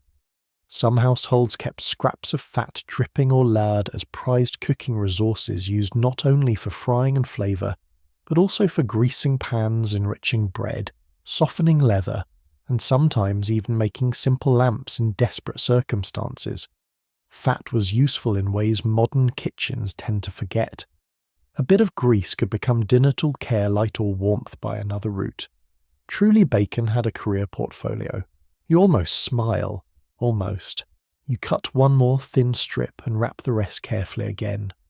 Do not eat everything now. The night may be long, and having food later can help you stay alert. It also gives the mind something to move toward. A small future. Another bite. Another task. Another reason to remain awake. You feel along the table and find the cup. The cracked cup may still hold water if filled gently. You take it to the bucket and crouch. The position is uncomfortable, knees stiff, blanket slipping from one shoulder. You tap the ice again with the knife handle. It breaks softly. You lift away a piece, then dip the cup into the dark water beneath. Cold touches your fingers. You flinch but keep hold. The water smells faintly of wood and iron, not fresh but not foul. You drink a little, only a little. It is so cold it seems to narrow your throat. You swallow and feel it move down into your chest, an inward line of chill. Not pleasant, but dehydration worsens cold stress, and eating salted food without water is a poor bargain. You drink another small sip, then stop. The cup trembles slightly in your hand, from cold, from effort, from the strange seriousness of simple actions. You return to the bed, carrying the remaining bread and wrapped pork with you. The floor punishes your feet again, and you are grateful when you lift them back onto the layered bedding. You settle into the straw and cloth, pulling the wool around your shoulders, tucking the food close but not beneath you where it might be crushed or warmed oddly. Now you wait for the food to matter. It will not immediately. That is important to understand. Eating does not produce instant fire in the limbs. It gives the body resources to keep its own quiet chemistry working. Digestion itself generates a small amount of heat, and a fed body usually handles cold better than an empty one. But if you're too chilled, too exhausted, or too wet, food alone cannot rescue you. It is a helper, not a miracle. A continuing disagreement among historians of daily life concerns how reliably ordinary people in wartime regions could maintain enough calories through winter. Some evidence points to stored grains, preserved pork beans, cider, and root vegetables as stabilizing foods. Other evidence shows severe disruption when armies marched through trade, faltered harvests, failed, or labor was pulled away. The question is not whether people knew how to prepare for winter. Many did. The question is whether circumstances allowed them to do it. Tonight circumstances have allowed you a little. A little is not nothing. You hold a piece of hard bread in your hand, letting it soften from your palm's warmth before you eat it. The cabin remains black, but the act of holding food gives the darkness edges. You know where you are. You know what you have. Bread, pork, water, bedding, sealed cracks, a cold hearth, a stubborn body. Your shivering continues, but less sharply for the moment. Perhaps because you are wrapped again. Perhaps because moving and eating have stirred your blood. Perhaps because the mind, when given small reassurances, stops ringing its alarm quite so loudly. You chew another softened bite. The bread tastes of smoke grain and endurance. Outside, the night presses against the walls. Inside, the little bundle of food rests beside you like a promise that has not yet been broken. You are still cold, you're still alone. But you have fed the part of yourself that must keep making warmth long after courage becomes boring. And courage, you are discovering, is often very boring. It is chewing stale bread in the dark. It is sipping icy water without spilling. It is saving half the pork because later we'll need you too. The water waits beside the hearth like a quiet little problem pretending to be solved. You have already broken the ice, once taken a few careful sips, and returned to your bundled hollow on the bed. For a short while, that seems enough. Your mouth is no longer as dry. The salt pork sits heavily in your stomach, promising energy in its own slow, greasy language. The bread is softened enough to stop feeling like punishment, but the cold changes what thirst means. In summer, thirst announces itself loudly. Dry tongue, hot skin, a craving so plain it almost becomes a command. In winter it can hide. You may not sweat in the obvious way. You may not feel overheated. Yet every breath you release carries moisture away from you, a pale cloud dissolving into the cabin air. The drier and colder the air, the more your body must give up simply to keep breathing. You lift your hand toward your mouth and feel the roughness of your lips. Water then, again. You sit up slowly, resisting the brief desire to stay curled and ignore the bucket until morning. Ignoring problems is wonderfully easy in a warm bed. In this bed, it is just a colder form of bad planning. You wrap the wool blanket around your shoulders before standing. The air outside your little nest meets you at once, sliding under your collar and over your cheeks. Your muscles tighten. Your body clearly votes against this errand, but the motion has already begun. You lower your feet to the floor. The chill comes through the soles, immediately quick and intimate.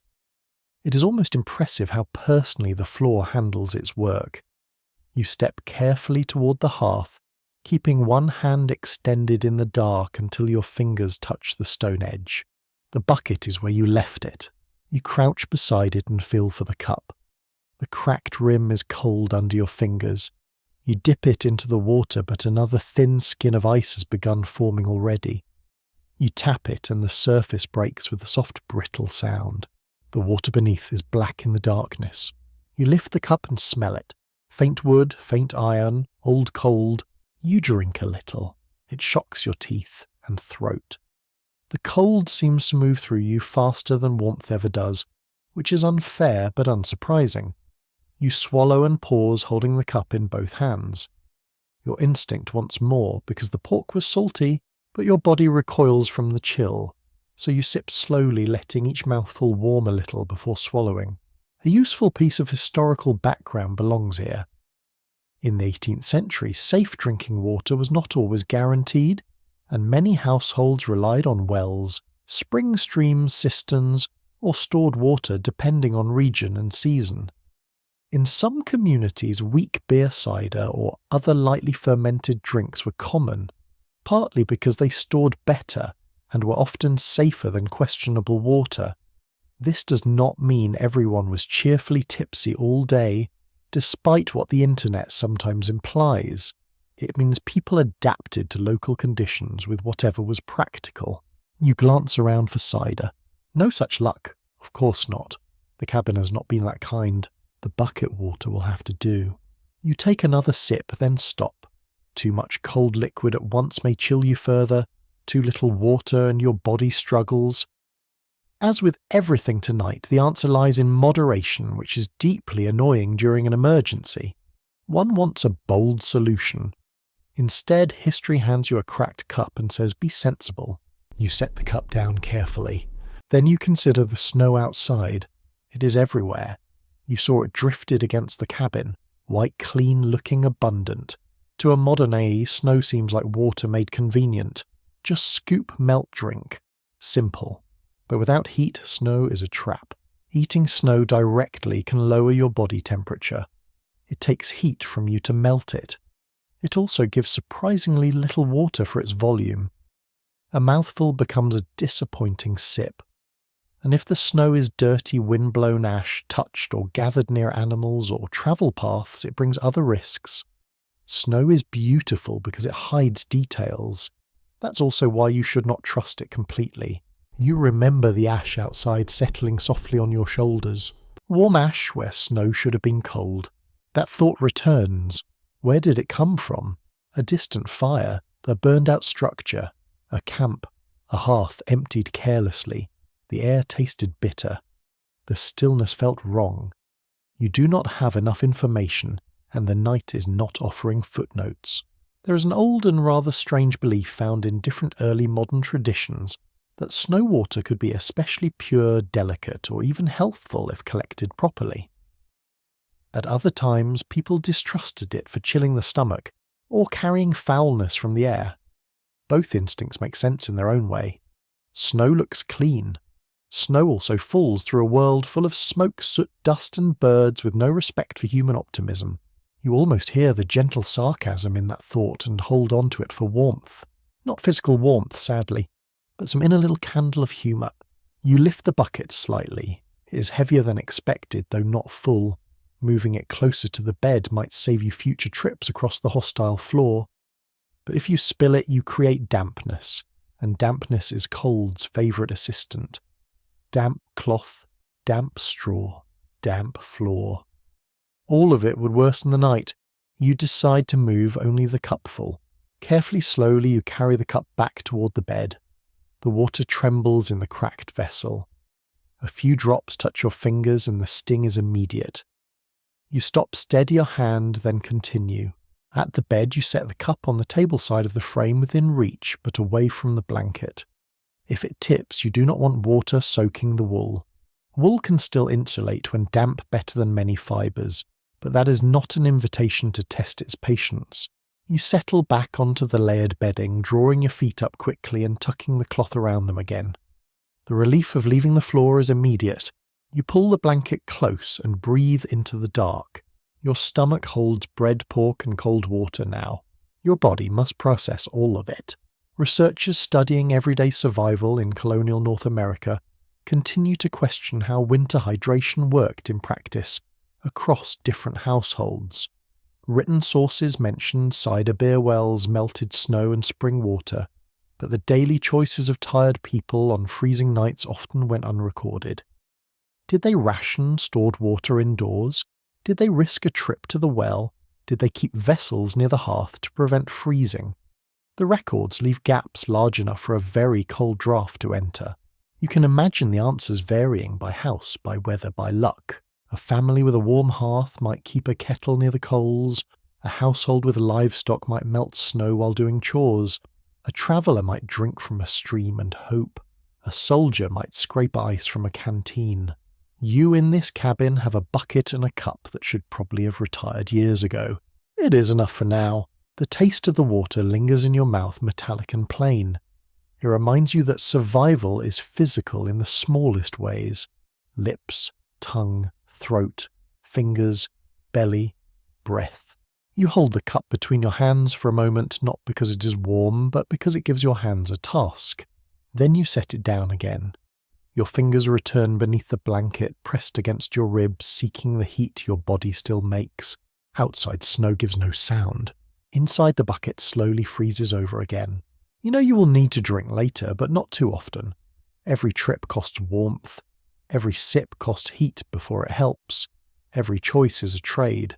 So you lie back into the straw and wool careful awake, listening to your own breath cloud and vanish, while the water beside you becomes another thing to guard through the long dark hours. Darkness changes the cabin. By day even a poor shelter has edges. You can see the table, the hearth, the wall seams, the bed frame, the little failures that can be managed one by one. But after night settles fully, the room becomes less like a place and more like a memory of a place. The corners vanish first, then the walls seem farther away. Then the hearth becomes a blacker patch inside the blacker shape you know is there because your mind refuses to stop pointing at it. You lie wrapped in wool and straw-scented cloth listening. The cabin has sounds now that it did not seem to have before. A creak overhead, a soft tick from the logs, a faint settling in the roof. Each noise arrives alone, then leaves you waiting for the next. It is not loud. That is the trouble. Loud noises explain themselves. Quiet ones make you do the work. You breathe in slowly. The air smells of ash clay old bedding. Cold wood and the salt pork wrapped nearby. There is no flame to soften these scents, no cooking, smoke to turn them domestic. They hang in the room as separate things. Dry grass, stale wool, frozen earth, human effort. Your eyes strain toward the shutter. Nothing. Toward the door. Nothing. Toward the hearth. Less than nothing. It would be useful to light a candle if one existed. You search your memory of the shelf. No candle, no lamp, no rushlight bundle waiting kindly in a corner. The cabin is not interested in theatrical lighting tonight.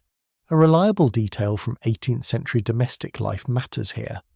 Artificial light was expensive in labour materials or both. Candles required tallow or beeswax, lamps needed oil or fat, and rushlights took time to prepare. Many ordinary households used light sparingly, especially in winter. Darkness was not an occasional inconvenience. It was part of daily rhythm. You think about that. Modern night is rarely true night. It glows. It hums. It arrives filtered through screens, streetlights, chargers, tiny red standby dots, and the heroic little refrigerator bulb that believes itself essential. But here, when the sun leaves, the world leaves with it. The dark does not decorate the room. It occupies it. You shift slightly on the bed, and the straw answers with a dry whisper. The sound startles you more than it should. You pause almost embarrassed, though there is no one here to judge you except the cold, and the cold seems busy. Your mind begins to make shapes. The tipped stool near the door becomes a crouched figure until you remember placing it there. A fold of blanket near your knee feels briefly like a hand. The dark mouth of the hearth seems deeper than stone should allow. You know these are tricks. You know the brain is a pattern-making creature, especially when tired, cold, and alone. Knowing helps. Not completely, but enough. In old communities, darkness had social habits. People planned around it. Work followed daylight when possible. Evening tasks clustered near the hearth. Stories, sewing, mending, prayer carding wool. Small repairs, nursing children, keeping watch over illness. All of these could happen by limited light. A room with a fire became a centre of sight as much as warmth. Without fire, night widened. You do not have a circle of family around the hearth. You have the sound of your own swallow. You reach for the cup beside the bed, not to drink yet, but to confirm it remains there. Your fingers find its cracked rim. Good. The bread and pork are nearby too. These small proofs help anchor the room. Cup, food, bed, blanket, door, hearth. You name them silently, not like a ritual exactly, but like a way of keeping the mind from wandering into unhelpful fields.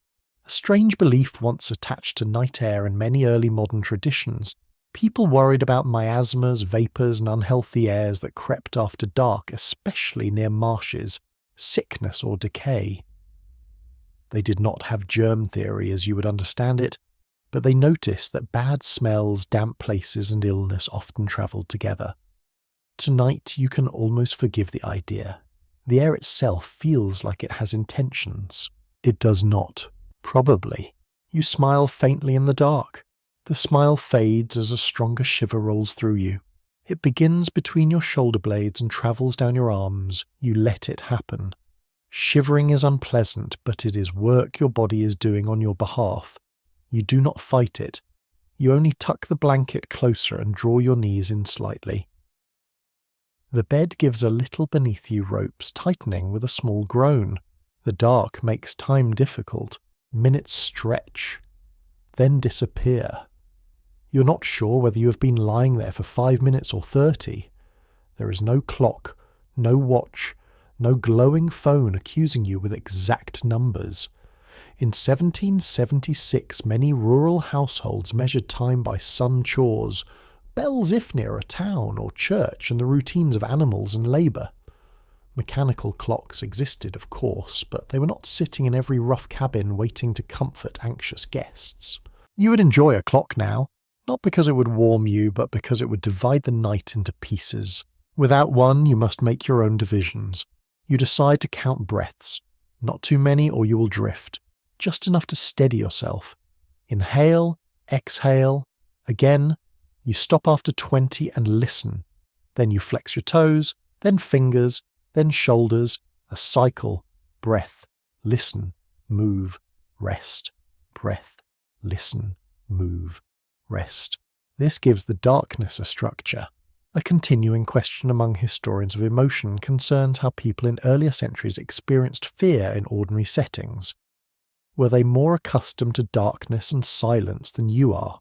Or did different beliefs make the dark more crowded with meanings? Diaries and letters sometimes show practical confidence, sometimes deep anxiety, often both. Familiarity does not erase fear. It only teaches it where to sit.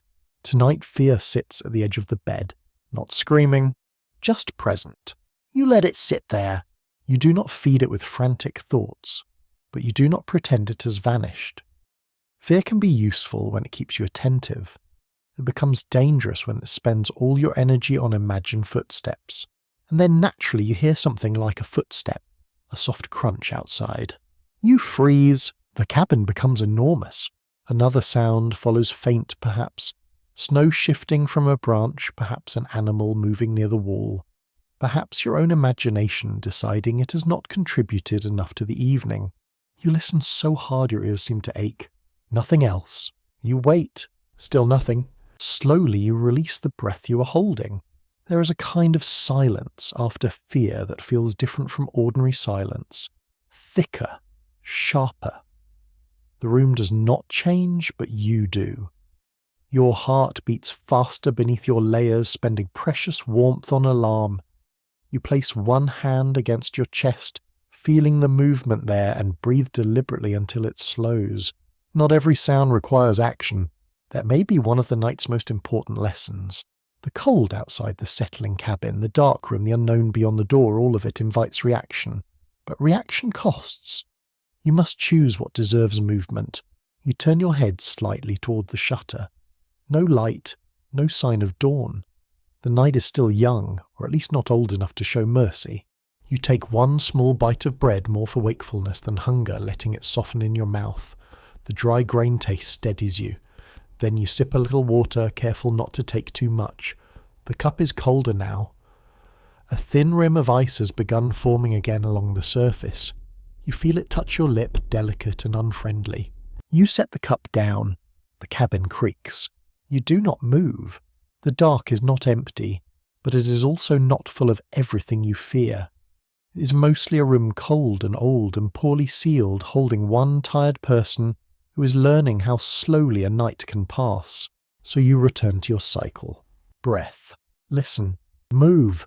Rest. And in the deep black quiet, with the hearth dead and the floor waiting below, you begin to understand that darkness has its own weather, and surviving it means staying calm beneath an invisible sky. Your breath becomes the first warning. Not the cold in your fingers, not the ache in your feet, not even the shivering that keeps arriving in waves across your shoulders. Those are obvious. They announce themselves clearly enough. But your breath tells a quieter story. It drifts out of you in pale clouds, blooming in front of your face, then thinning into the darkness. Each little cloud is warmth and moisture, leaving the body proof that simply being alive has a cost. You watch it for a while. Inhale. The air bites your nose. Exhale. A faint mist appears, then vanishes. Again. You lift one hand from beneath the blanket and bring it near your mouth. The skin feels stiff. When your breath touches your fingers, it warms them for a moment, but then the dampness chills quickly. You tuck your hand back against your ribs. Moisture is tricky. Warm at first, colder afterward. Tonight, even your own breath must be handled with suspicion. The air in the cabin has settled into a harsh stillness now. The draft stopping helped, yes, but it also means your small pocket of human warmth depends almost entirely on what you can keep close. There is no fire to dry the air, no kettle simmering, no hearthstones radiating comfort. Only the fragile chemistry of your body. A basic medical truth, though not named in modern terms in 1776, is becoming visible in your own limbs. Prolonged cold can lead to hypothermia, when the body loses heat faster than it can produce it. People of the 18th century may not have used your modern vocabulary, but they understood the signs.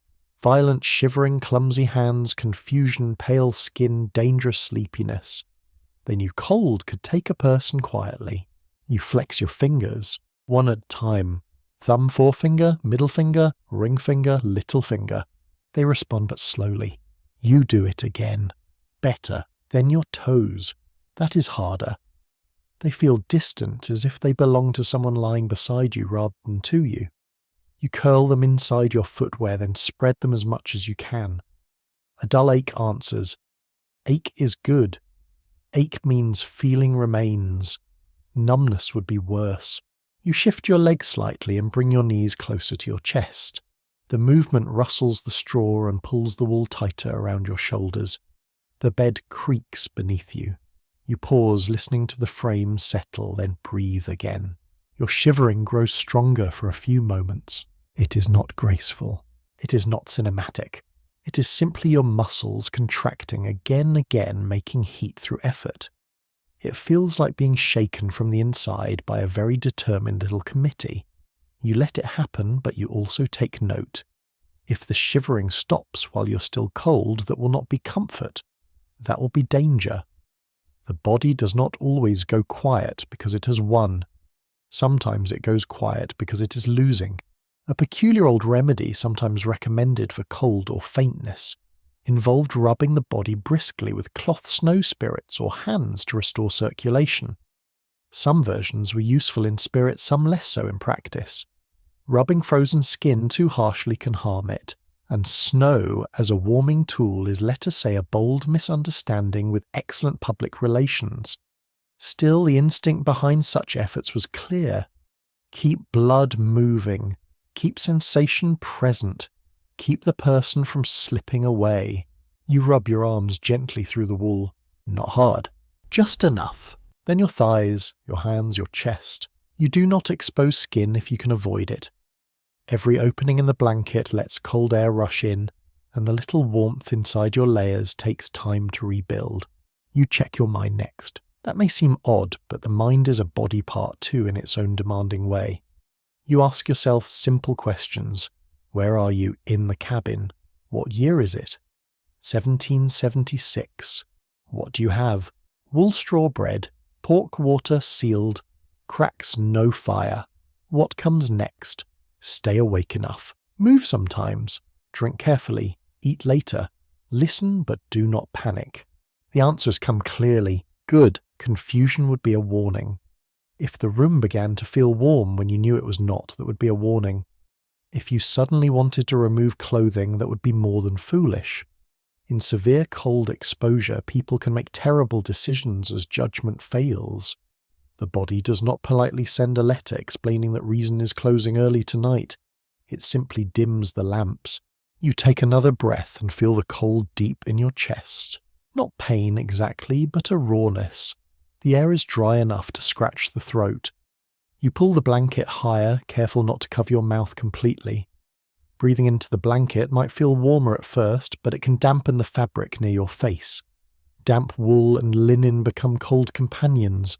Better to keep the airspace small but not wet. You remember the cup and reach for it.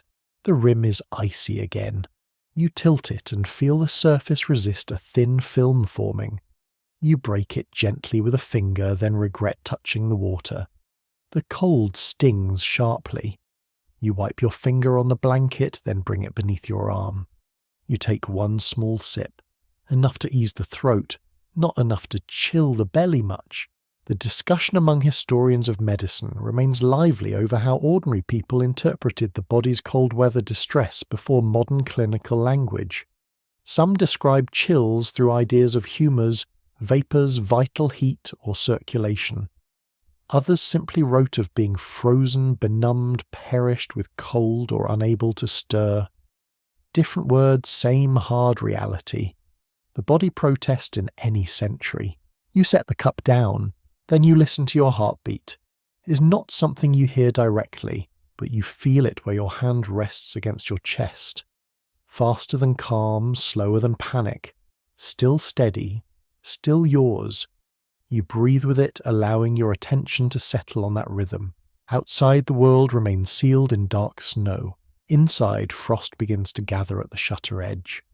You cannot see it well, but when you glance toward the faint outline of the window, the crack looks pale. A little rime may be forming where warmer breath from the room meets freezing air sneaking through. Even your survival efforts leave traces on the cabin. Breath becomes frost, warmth becomes evidence. You shift again, just enough to keep pressure from settling too long in one place. If you remain motionless, the cold beneath you finds paths through compressed straw and cloth. If you move too much, you spend energy. So you choose small movement. A shoulder roll, a toe curl, a slow tightening and release of thigh muscles, a careful squeeze of the hands. The routine becomes almost soothing. Not comfortable, but rhythmic. You imagine someone in this cabin many winters before you doing the same without naming it.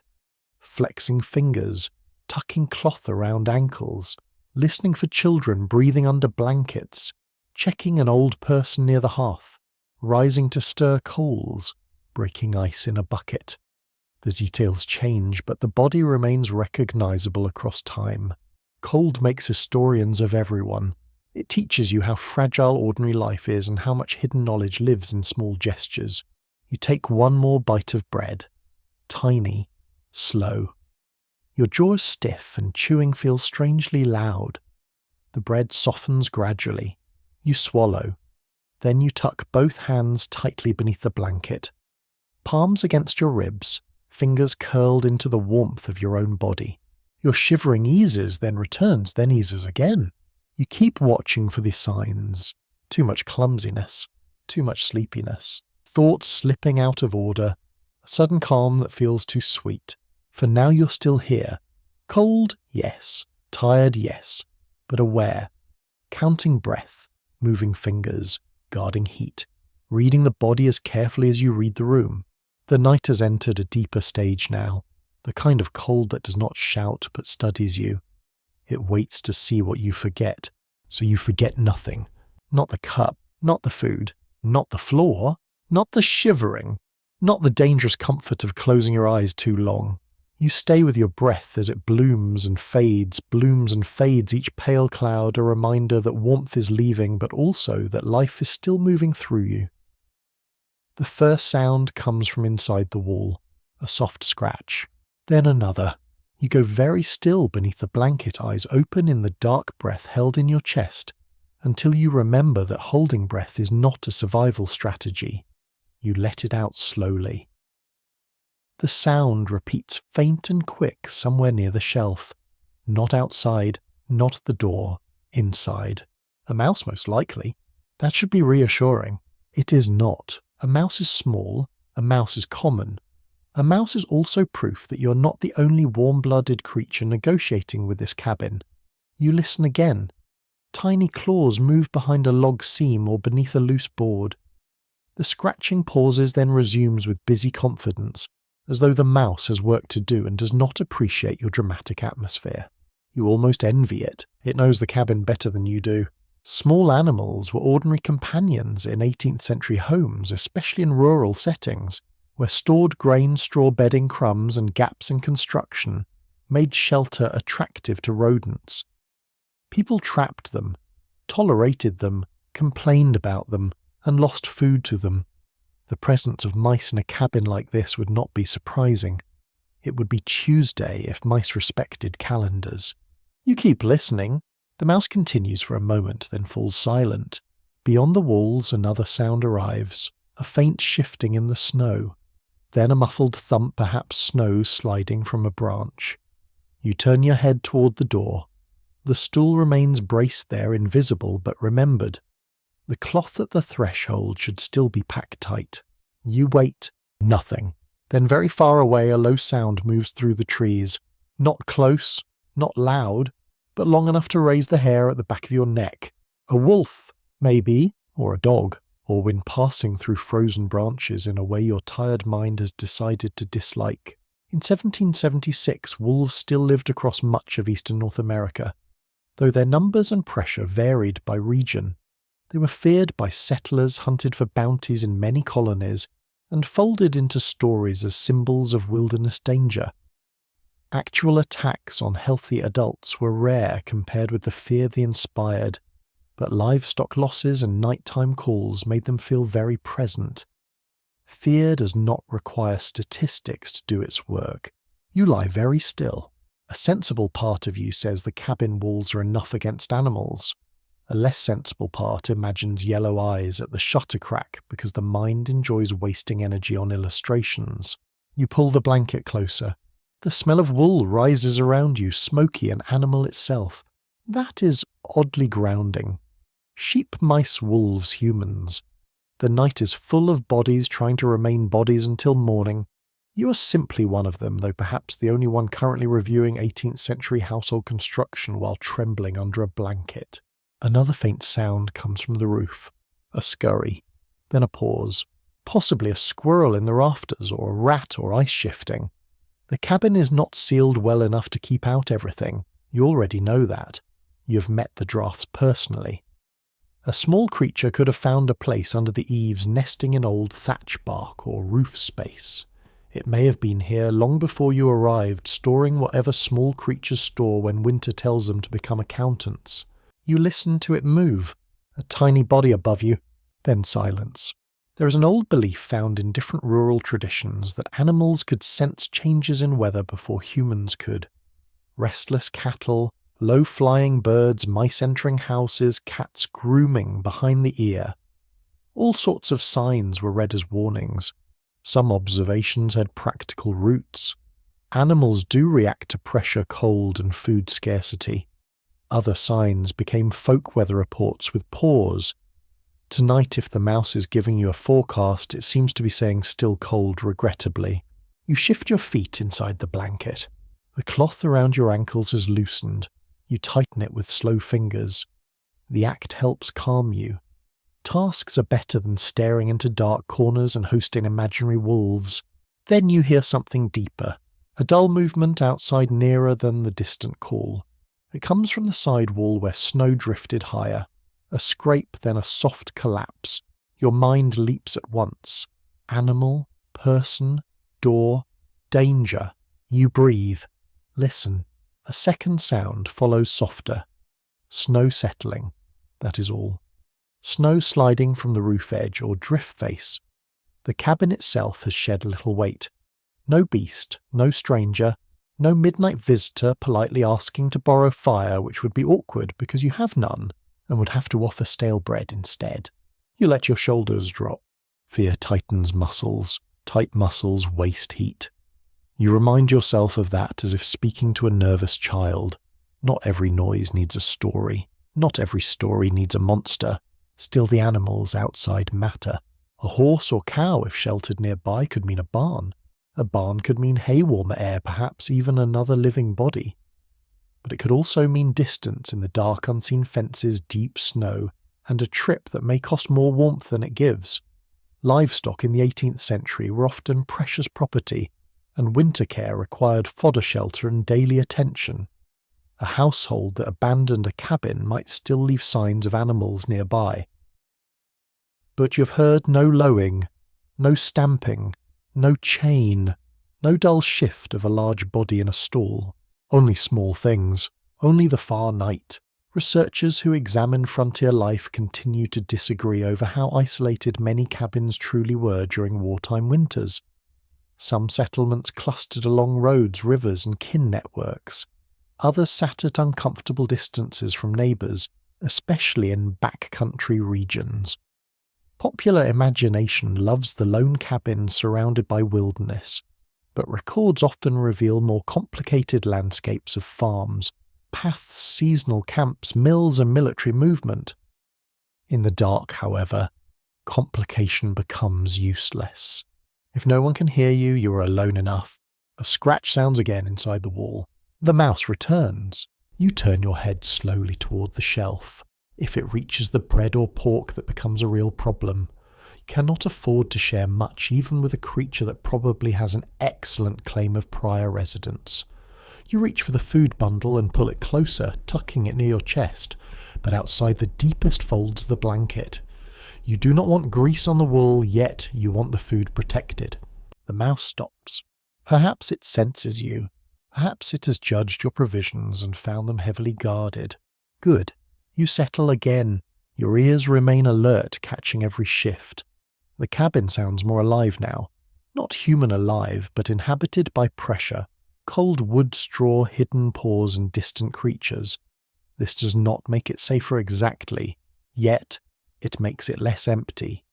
You're surrounded by life that is also enduring the night in its own narrow ways. That thought becomes unexpectedly soft. The mouse in the wall does not care about empires. The wolf, if it was a wolf, does not care about Congress. The squirrel above you has no opinion on independence. And still all of you occupy the same winter darkness, sharing the same air, the same cold, the same long wait for dawn. You flex your fingers again, still responding. You curl your toes, still there. Outside, a branch cracks sharply, and this time you do not startle as much. You listen, decide it is only the forest adjusting itself, and let it pass. The cabin holds. The door stays closed. The food remains near you. The little sounds continue, then fade, then return.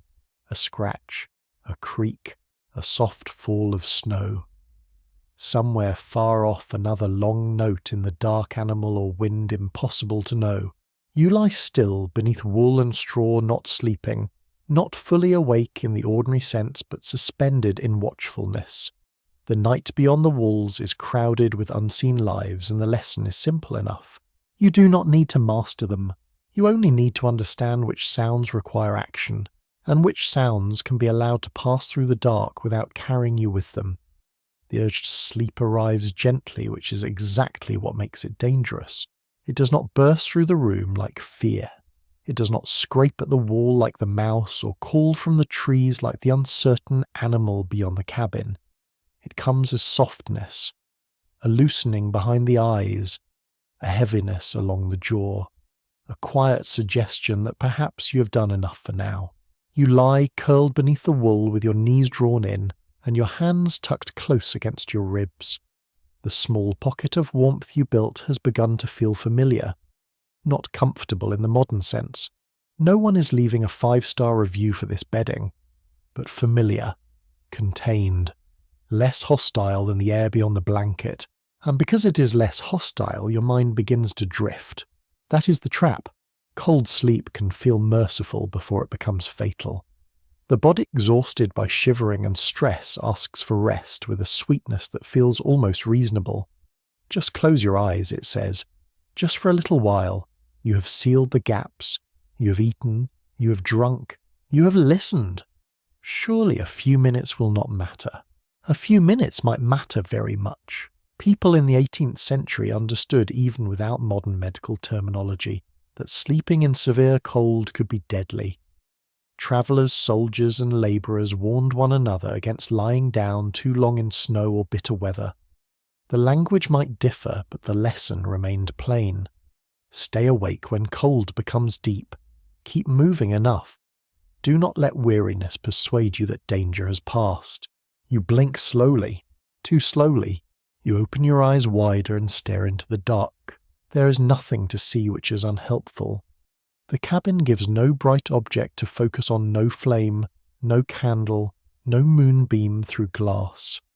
Only blackness, a slightly paler seam near the shutter, and the vague memory of walls. Your eyes begin to close again. You sit up. The movement is unpleasant enough to wake you. Cold air slips beneath the blanket and runs across your chest. Your shoulders tense. The straw beneath you shifts and crackles. The bed ropes groan softly. You breathe in sharply through your nose and feel the sting all the way up into your head. Good! Irritation is useful. You take a small piece of bread and chew it slowly. Your jaw works with stiff determination. The taste is stale, sour, and smoky. It keeps you present. You count 10 chews, then 20, then swallow. The act feels absurdly deliberate, as though eating a crumb has become a major civic duty. In a way it has. Your body needs fuel, but your mind also needs occupation. So you invent a routine. Sit upright. Chew. Sip. Flex fingers. Curl toes. Listen. Lie back only halfway. Repeat later, not too often because movement costs warmth. Not too rarely because stillness costs awareness. You touch the cup. The water inside is thickened with another skin of ice. You break it gently with the edge of the bread because using your finger again seems like unnecessary cruelty. A tiny crackling sound. You sip a little, letting the cold water sit in your mouth briefly before swallowing. It shocks you awake. Very effective. Deeply unpleasant. No one will package this as a wellness trend, though frankly stranger things have happened. A curious bit of old sleep lore floats up in your mind. In some early modern households, people divided the night into first sleep and second sleep, waking for a while in the middle hours to pray, tend the fire, care for children, talk quietly, or work by limited light before sleeping again. Historians of sleep have discussed how common this pattern may have been in different places and classes. Tonight, the idea of a peaceful waking interval sounds almost luxurious. You have the waking part. The peace has not attended. Still, the thought reminds you that sleeping in one long sealed block is not the only way humans have known the night. You can remain between sleep and waking. You can rest without surrendering. You recline again, but this time you keep one arm outside the deepest fold of the blanket, bent at an awkward angle. Not enough to chill yourself badly, just enough to prevent full comfort. A ridiculous strategy perhaps, but effective. The body prefers symmetry and softness. You deny it both. The darkness presses close. You hear the mouse again, faint in the wall. Scratch, pause, scratch. You decide to count the scratches. 1, 2. Silence. Then another from somewhere lower. Perhaps a different mouse. Perhaps the same one showing off its range. You imagine it with tiny opinions about your technique, perhaps disappointed that you have tucked away the pork. Your eyes close. You open them. You whisper to yourself, though the sound is barely breath. Not yet. The words vanish into the room.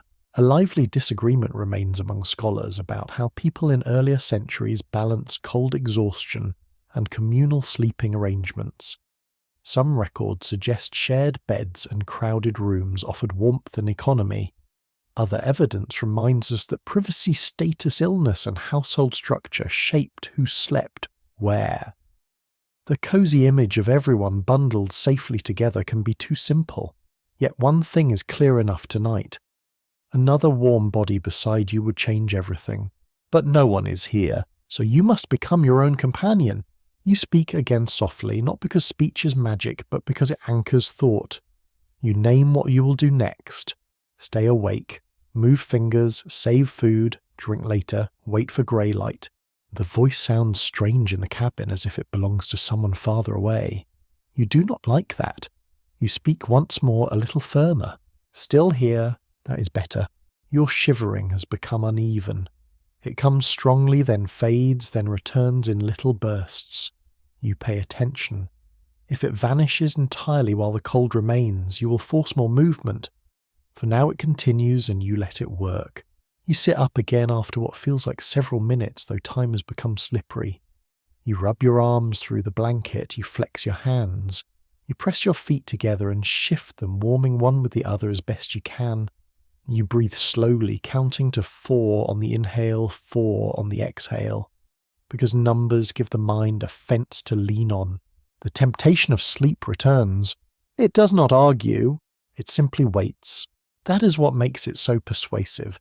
Sleep does not need to prove itself. It is ancient. It knows you belong to it eventually. Tonight, however, eventually must not come too soon. You imagine dawn, not bright dawn, not birdsong and golden fields, which would be excessive and frankly showy. Just a paling line at the shutter, a change in the dark. The room becoming visible again. The wall seams the table, the cup, the grey hearth, the straw around your knees. If you can reach that first light, the world will become easier to think about. You are not there yet. You take another small bite of bread. The crumb catches in your throat and you sip water carefully. The cold hurts, but it clears your head. You pull the wool close again, settling into a position that is warm enough to endure, but not warm enough to invite full sleep. This is the narrow path. Rest, but do not vanish. Drift, but return. Close your eyes for a breath, then open them. The cabin creaks. The mouse scratches. Your heart continues its steady work in the dark. Outside winter waits without hurry. You wait too. And when sleep leans near again, soft as ash, you do not welcome it fully. You nod to it politely like an old danger wearing a kind face, and keep one small part of yourself awake beside the fading cup, the guarded food, and the long unfinished night. You decide that stillness has had enough time in charge, not because movement is easy, it is not. Every part of you prefers the little hollow you've made in the bedding with wool tucked close and straw holding back the cold below. But your body has become too heavy, your thoughts too slow around the edges, and sleep keeps leaning nearer with that soft, dangerous patience. So you move, carefully. You sit up first, letting the cold air slide across your face and throat. Your shoulders rise at once. Your hands tighten beneath the blanket. A shiver runs through you, strong enough to make the bed ropes creak under the shift of your weight. Good. Awake is good. You swing your feet down, then pause before placing them on the floor. The earth below is a thief. You know this now. So you do not stand barefoot or loose or careless. You tighten the cloth around your ankles, tuck your clothing as close as possible, and only then lower your feet. The cold rises immediately. You stand. For a moment you sway. Not much, but enough to notice. Your legs are stiff from curling, and your balance is not quite as sharp as it should be. You place one hand on the bed frame and wait until the room settles in your senses. The dark remains thick, but you know the layout now. Table ahead, hearth to the left, door beyond, bed behind. You begin with small movement. Not pacing yet, just bending your knees slightly, then straightening. Once, twice, a third time. Your joints protest, but blood answers. Warmth does not arrive in a wave. It returns in little messages. A prickle in the thighs, a faint ache in the calves. Toes that begin to feel more like toes and less like distant rumours. In 18th century winter life, physical labour was not separate from survival. Chopping wood, carrying water, feeding animals, mending walls, grinding grain, hauling supplies, all of these produced heat while also demanding calories. People living in cold houses often move through necessity, not because someone had invented a charming fitness routine with rustic branding. The body stayed warm partly because the day kept asking it to work. Tonight you need work without waste. That is the difficult part. Too little movement and cold settles deeper. Too much, and you spend energy you cannot replace quickly. You're not trying to become warm enough to be comfortable. Comfort remains unavailable, perhaps writing a long apology from somewhere with a fireplace. You're trying to stay warm enough to think clearly and keep the blood moving. You raise your arms slowly beneath the blanket, then decide the blanket makes this awkward. You remove it from your shoulders for a moment and immediately regret everything. Cold floods around your torso. Fine. Lesson learned. You wrap it again, leaving only your arms free enough to move inside its edges. You roll your shoulders, then your wrists, then your fingers. You squeeze your hands into fists and release them. 10 times. You count each one quietly. The counting matters almost as much as the movement. It holds your attention. It keeps the mind from drifting toward the bed and its dangerous softness. A small piece of old practical knowledge comes to mind. People have long used controlled exertion to fight cold, but experienced travellers also warned against sweating in freezing conditions. Sweat can dampen clothing, and damp clothing becomes a cold trap when movement stops. In your cabin, that warning matters. You want warmth, not moisture. Effort, not exhaustion. A careful glow, not a heroic collapse. So you move slowly. You pace 3 steps toward the hearth turn, then 3 steps back toward the bed.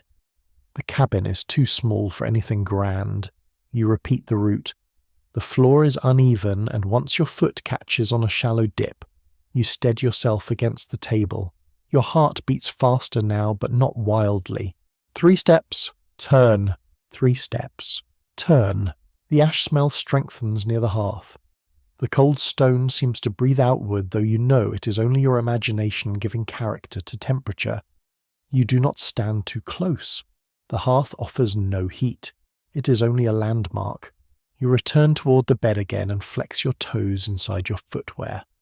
The pain is sharper now, which is unpleasant and welcome. Feeling returns with little needles. You accept them. Better needles than numbness. An odd bit of folklore circles through your mind as you move.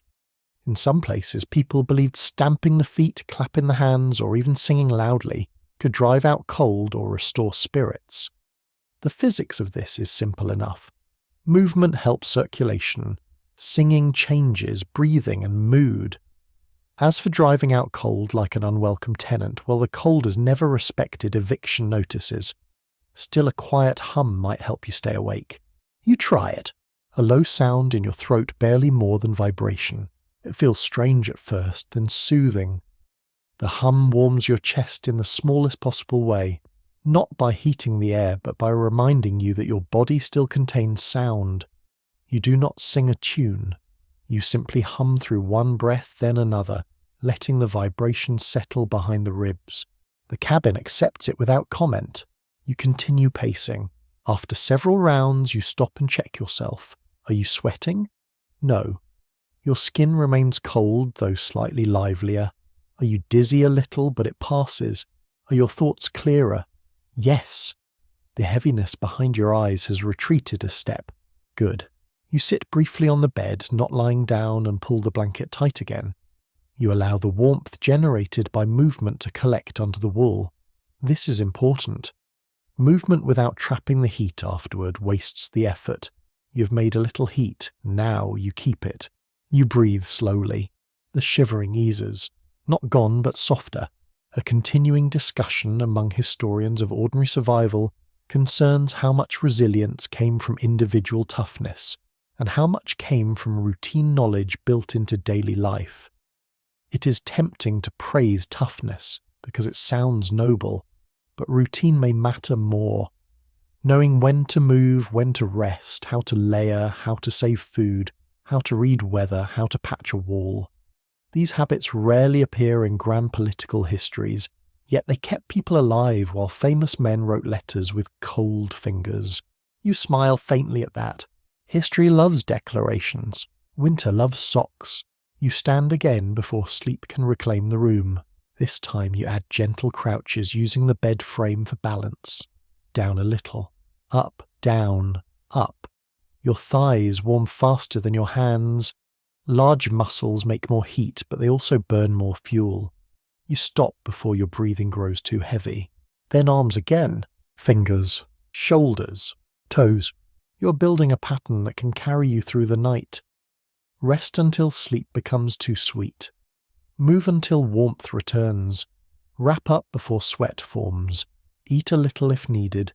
Drink a little if your mouth dries. Listen, but do not chase every sound. A rhythm, not dramatic, reliable. You return to the bed and sit tucking your feet beneath the blanket. The straw crackles. The board under the mattress shifts but holds. You gather the wool around your shoulders and feel the pocket of air inside it, warm slightly faster this time. The movement has given you something to preserve. Your body feels less like a fading coal and more like one that has been gently stirred. Still no flame, but a coal. You cup your hands near your chest and flex them once more.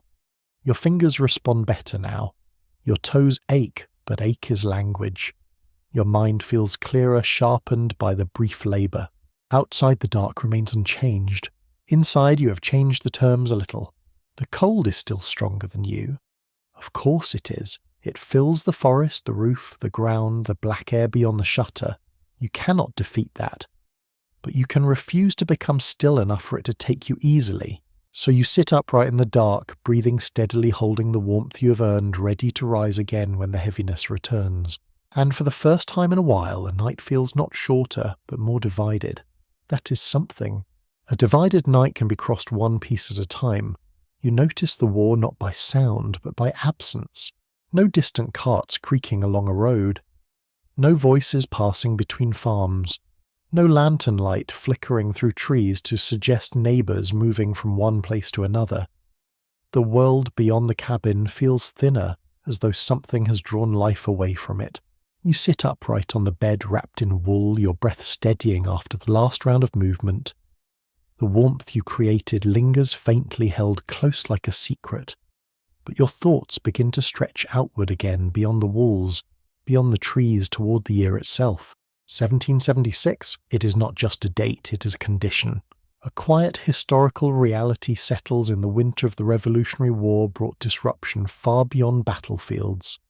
Supplies shifted toward armies, roads became uncertain, trade slowed or fractured, families were separated.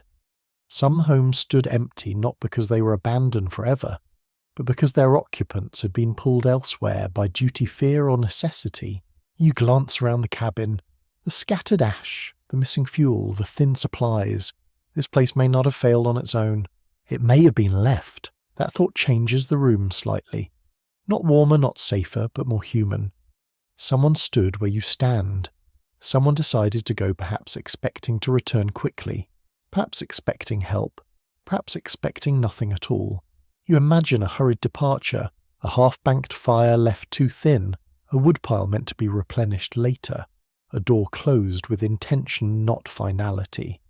Then days passing, snow falling, paths disappearing, plans shifting under pressure, and the cabin waiting, or especially in its early years, often unsettled ordinary rhythms. Militias gathered, supplies were requisitioned, farmers balanced survival with allegiance. Some regions saw skirmishes and troop movements. Others felt the war as a steady pull on resources and people, rather than a sudden storm. You are sitting inside that pull.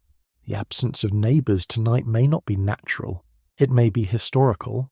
You draw the blanket tighter around your shoulders and listen again. The mouse scratches faintly. The roof creaks. Outside the forest remains quiet. No sign of passing soldiers. No distant campfire glow. Just winter. Still the knowledge lingers. Somewhere not impossibly far from here, men might be sleeping cold in tents, or rough huts wrapped in whatever cloth they possess. Some may have less than you, some may have more. Fires might burn where fuel is gathered, or not burn where supplies failed. The war does not distribute comfort evenly. A small but telling detail comes to mind: soldiers at places like Valley Forge endured severe shortages of clothing blankets and proper shelter during the winter of 1777 to 1778, just a year beyond your current moment. Their suffering has been recorded often enough to become emblematic, but civilian hardship rarely received the same attention, even though it could be just as sharp, just as quiet, and just as dangerous. You flex your fingers again, still responsive. You take a small sip of water, still cold. The cabin holds you, but it does not protect you from the wider context. It is part of it. A curious and lesser-known anecdote from the era drifts into your thoughts. In some regions, families hid or concealed supplies to avoid them being taken by passing troops, whether friendly or hostile. Food tools, even clothing, might be tucked away in walls, buried or moved secretly. Survival sometimes meant choosing what to show and what to hide. You glance at the walls, nothing obvious, but the idea adds another layer to your understanding. This cabin's emptiness may not reflect total absence. It may reflect careful removal, or perhaps not. The uncertainty remains. You shift your position, slightly easing pressure from one hip to the other. The board beneath you creaks faintly. The straw compresses, then settles again. Your body adjusts to the new position, warmth redistributing in small, slow patterns. You think about travel. If you had arrived earlier, you might have continued on, followed a road, reached a town, found an inn, a farm, a barn, a place with fire and company. But night changes distance, snow deepens it, cold stretches it further still. What might be a short walk by day becomes a risk by night. You consider the door.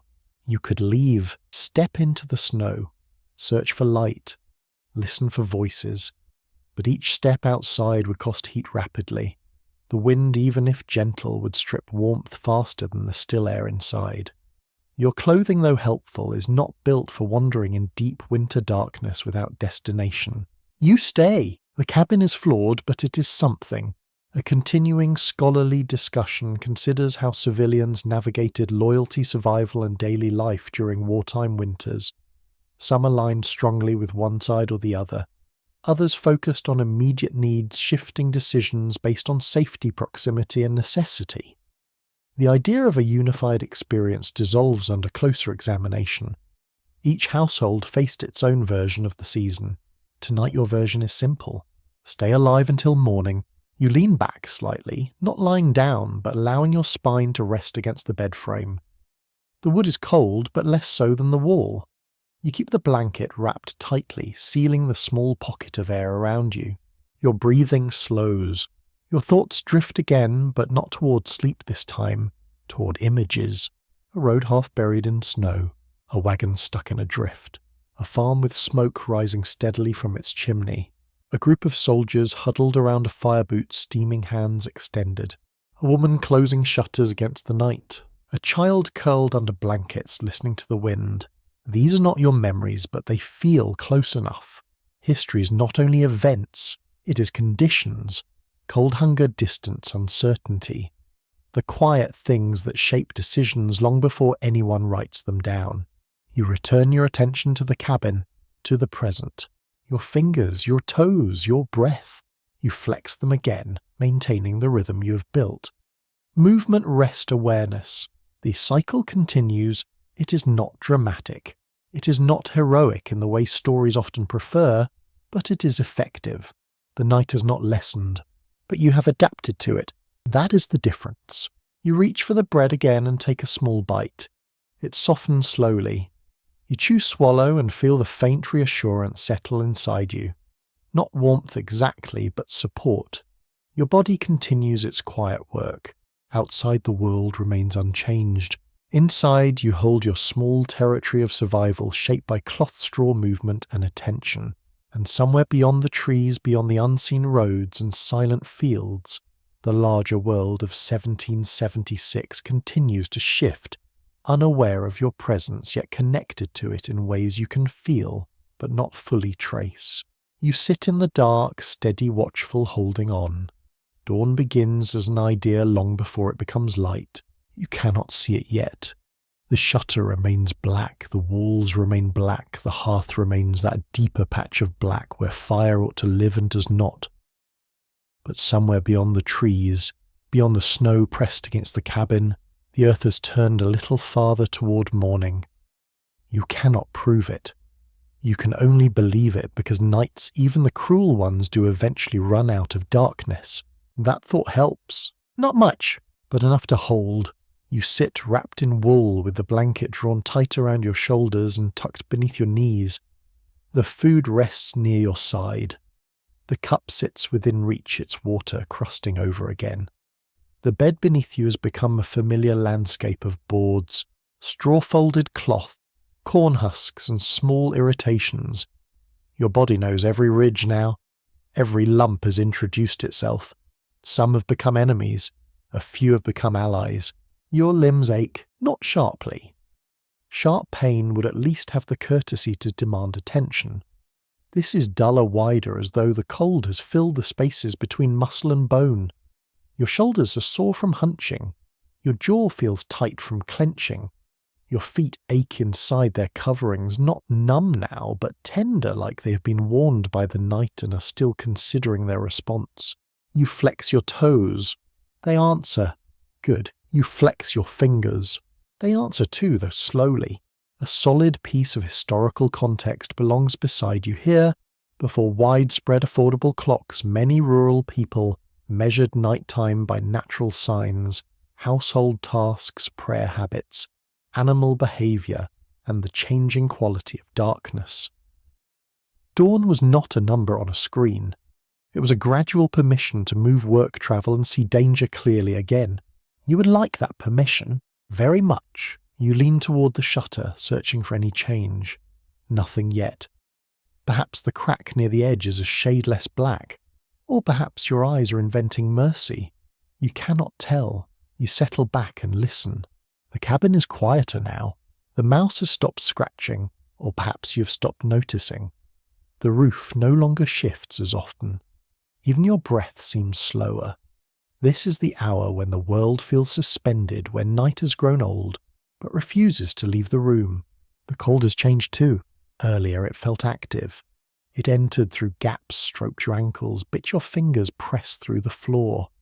Now it feels settled, resident, almost bureaucratic. It has filled the cabin and taken inventory. It knows where you are. It knows what you have done. It has reviewed your blanket, your straw, your door cloth, your little wedge of human warmth, and appears unimpressed but delayed. Delayed as victory. A strange old timekeeping custom drifts into mind, perhaps because you are so desperate for morning that any measure would do. In some households and communities, people use marked candles, hourglasses, prayer times, or the habits of roosters and livestock to mark portions of the night. Sailors rang bells. Monks kept offices. Farmers listened for creatures. You have no candle marks, no bell, no rooster, no cheerful monk announcing matins through the wall. You have breath soreness and the gradual thinning of fear. Not elegant, functional. You take another small bite of bread. It has become harder in the cold, as if offended by being useful. You hold it in your mouth until it softens, then chew slowly. The taste is stale but steady. You follow it with the tiniest sip of water. The cup touches your lip with ice. You break the thin film, gently drink, then tuck your hand back under the blanket before the chill spreads too far into your fingers. You should move again. You know that. The heaviness in your body has deepened and a quiet sleepiness is pooling at the edge of thought. Not as sweet as before, not as seductive, but present. You stand carefully, leaving the bed with reluctance. The moment your feet touch the floor, the cold reminds you that it has been waiting. Of course it has. You brace one hand on the bed frame and begin your small routine. Knees bend, rise, knees bend, rise. Shoulders roll, fingers curl, toes flex, 3 steps to the hearth. Turn, 3 steps back. The first pass hurts. The second feels steadier. By the 4th, warmth has begun to stir in the larger muscles. You do not push too far. You remember the rule: no sweat, no collapse. Just enough movement to wake the furnace without burning the house down, which is an expression with unfortunate timing in a cabin where you very much wish something would burn safely. You pause near the hearth and place one hand near the dead ash, not touching it this time. No heat, nothing. The fireplace has become almost symbolic now. Earlier it was failure, then temptation. Now it is a marker of time. a cold centre around which you have survived several turns of the night. Another unresolved question among historians of Revolutionary-era domestic life concerns how civilians understood endurance during winter. Was hardship framed mainly as religious trial, ordinary seasonal labour, patriotic sacrifice, family duty, or simple bad luck? Surviving sources give all of these answers at different times. People rarely live inside one neat interpretation. They are cold first, thoughtful afterward. You're certainly cold first, thoughtful only because sleep is dangerous. You return to the bed and sit, trapping the warmth from movement beneath the blanket before it can vanish. The air inside the wool feels slightly livelier now. You draw your knees in and rest your chin near them, careful not to dampen the fabric with breath. Your back curves, your hands press between your thighs for warmth. You wait. Again you look toward the shutter. This time perhaps there is a difference. Not light exactly, a loosening of the black. The crack at the edge appears grey rather than void. You stare, afraid that looking too hard will make it disappear. It remains. A first suggestion. A whisper from morning. You do not trust it yet, but your chest eases around it. The room has not brightened. Objects are not visible. Still, the darkness no longer feels endless. It has a boundary now. That boundary may be an hour away. Maybe more. But it exists. You think of all the people before you who waited for this same shift. Travellers caught in barns, soldiers under thin blankets, children in cold lofts, mothers rising before dawn to coax coals alive, farmers listening for weather through walls, enslaved people in cabins colder and harsher than romantic memory admits preparing for labour before daylight fully came, servants, widows, apprentices, refugees, families divided by war. So many lives measured by the mercy of grey light. The cabin around you is only one room, but it opens onto all of that. Social history often lives in such rooms, not only in declarations, battles, laws and portraits, but in the way a person folds cloth around a foot, saves half a bite of pork, and watches a shutter crack for morning. You breathe slowly. The grey does not grow quickly. It is maddeningly slow. Night has no sense of customer service, but it grows, or seems to. The hearth gains a faint outline. The table becomes a low shape, the door a darker rectangle. The room returns by degrees. Your mind returns with it. You are still tired, still cold, still not safe enough to relax completely, but you are less alone in the black. The cabin is becoming visible again, and visibility is a kind of a help. You reach for the blanket edge and tuck it tighter around your feet. You take another careful breath. The air remains bitter, but it no longer feels bottomless. Dawn is still far enough away to test you, close enough to call you forward. So you remain seated in the bed's rough nest, watching the first grey seam gather at the shutter, while your body aches, your thoughts steady, and the night slowly, grudgingly begins to loosen its hand. The grey at the shutter grows just enough to make the door visible. That is inconvenient because now you can look at it properly. All night the door has been an idea, a boundary, a dark rectangle, a thing you sealed, braced, distrusted, and leaned away from.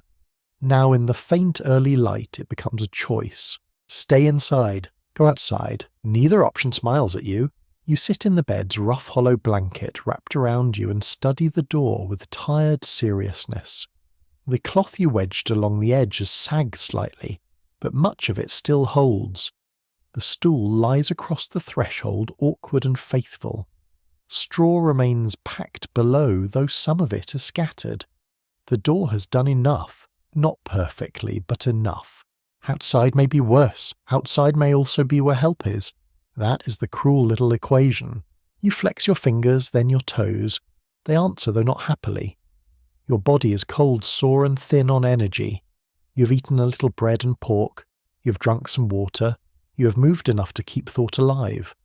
But you are not ready for a long trek through snow in uncertain direction. A clear historical fact weighs on this decision. In the 18th century, winter travel could be slow and hazardous, especially after snowfall or in rural regions with poor roads. Foot travel depended on daylight weather footwear, physical condition, and local knowledge.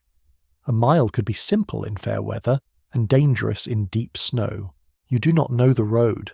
You do not know the distance. You do not know whether anyone expects you. Still staying inside has risks too. The cabin is not warming. The fire remains dead.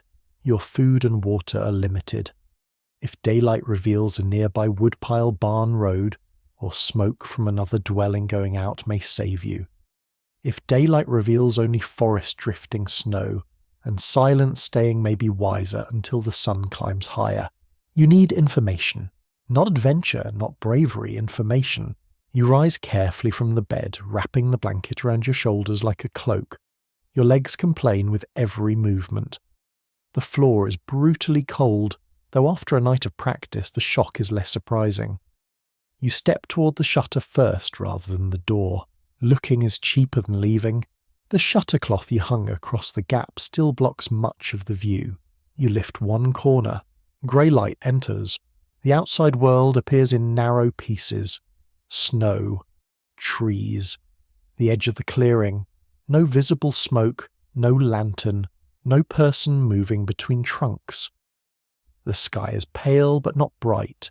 A flat winter grey that gives little comfort. You press your eye closer. There may be a track near the far side of the clearing, or it may be a shadow. You cannot tell. You let the cloth fall back. Your breath clouds in front of you thicker now that the room has little light to show it. The cabin seems smaller than it did in darkness. Smaller, poorer, more ordinary. The terror of the unknown has retreated, leaving behind cold wood, dull ash, and your own stiff body. The least bad risk must be chosen. An unusual survival custom from earlier communities comes to mind. Travellers sometimes marked routes with broken branches, stacked stones, or notches. When moving through unfamiliar terrain, especially where snow or forest made return difficult. Not every mark endured, of course, and not every traveller was sensible enough to make them. Humans have always combined cleverness with a heroic ability to forget basic planning. You are not going to forget. If you step outside, you will mark your path and keep the cabin in sight until you know more. You move to the door and begin removing the barriers you made. Not all of them, just enough to open it. The stool scrapes softly against the floor. You gather the straw aside. The cloth resists where you wedged it into the crack, and you tug it free slowly so it can be used again. Cold air pushes through before the door even opens. You pause.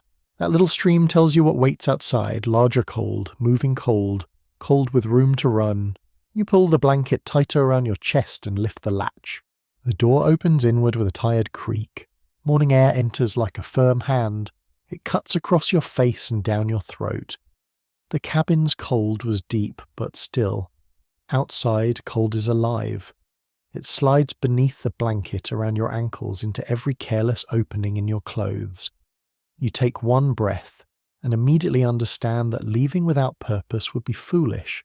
You stand at the threshold and look. The clearing is pale and silent. Snow lies unevenly drifted higher on one side of the cabin. The trees stand black against the sky.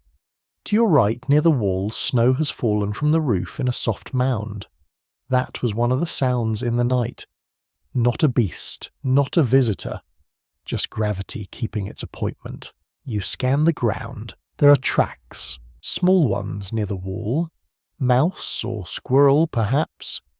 Larger marks farther out, partly filled with blown snow. They may be from a deer. They may be older human footprints softened beyond recognition. You cannot build a plan on them yet. You lean out farther. There beyond the trees, maybe 50 or 60 paces away, the snow dips in a long, shallow line. A path, a lane, a drainage hollow. It runs across the clearing's edge and disappears into the woods. You listen. No voices, no bells, no livestock, no axe, no water, no road sounds. A current debate among historians of settlement patterns asks how far people in rural wartime regions typically lived from reliable help, and the answer varies sharply by place. Some cabins stood within active neighbourhoods of kin and exchange. Others were isolated enough that bad weather could turn ordinary distance into real danger. The map mattered, but so did the season. Your map is a doorway and a guess. You step 1 foot outside, snow crunches beneath you. The sound is shockingly clear in the grey morning. You keep one hand on the doorframe, refusing to surrender the cabin fully. The cold wraps around your legs at once. You take another step, just enough to see along the side wall. There is no wood pile. That fact lands heavily. No neat stack under the eaves. No covered supply. No axe block. No obvious shed. If fuel exists, it is hidden, buried, stolen, used, or never there in the first place. The hearth's failure now makes more sense. This cabin was not ready for winter occupancy, or someone took what mattered. You do not go farther. Not yet. You turn back inside, closing the door quickly. The cabin air, which seemed cruel all night, now feels almost protective. Almost. You replace the cloth along the worst edge and push the stool back near the threshold, not as tightly as before, but enough to slow the draft. You return to the bed, breathing harder than such a small errand should require. That tells you something. Your strength is limited. The outside may contain help, but it demands payment first. Warmth, energy, direction, confidence. You do not have much of any. So the decision becomes clearer. Wait for more light. Preserve heat. Prepare to leave only when you can see enough to choose a route.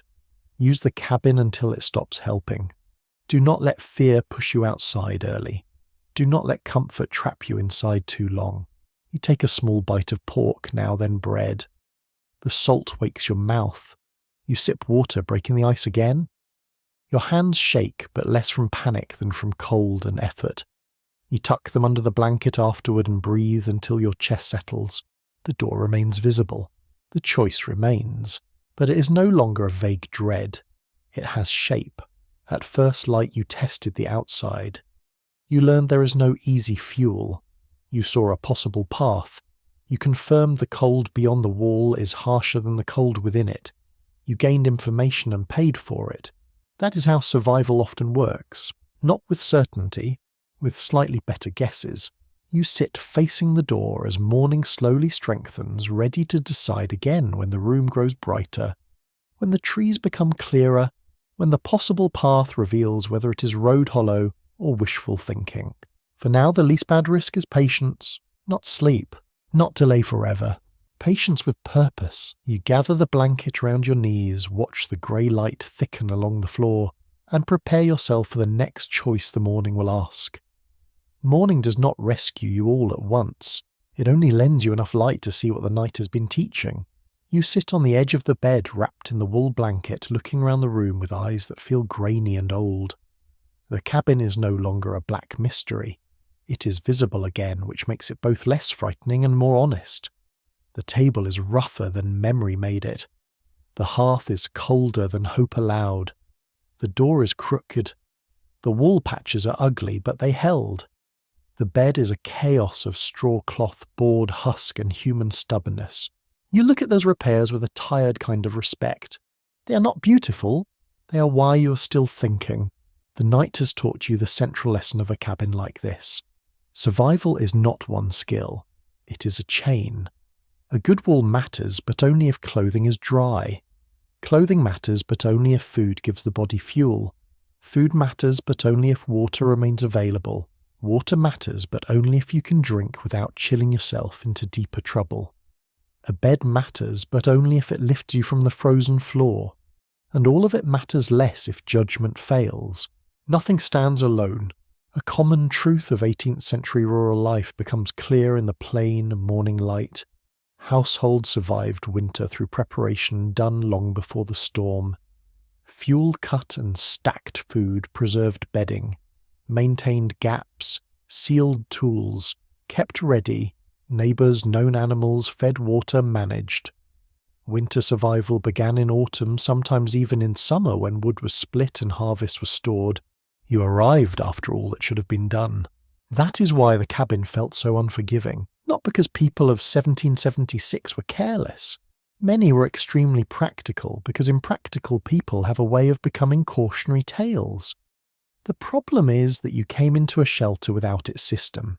A cabin without a stocked woodpile is like a ship without rope. It still has a shape, still carries the idea of safety, but the working parts are missing. You glance at the dead hearth. It was never merely a fireplace. It was the centre of the system. Without fuel tools, embers, tinder, and someone to tend it, it became a stone outline of absence. You see that now without resentment. The hearth failed because the chain failed before you arrived. Your own chain formed during the night. Door, wall, bed, food, water, movement, watchfulness. Tiny thing placed in order. You reach for the bread and take a careful bite. It's hardened further, but your mouth knows how to manage it now. Hold, soften, chew, swallow.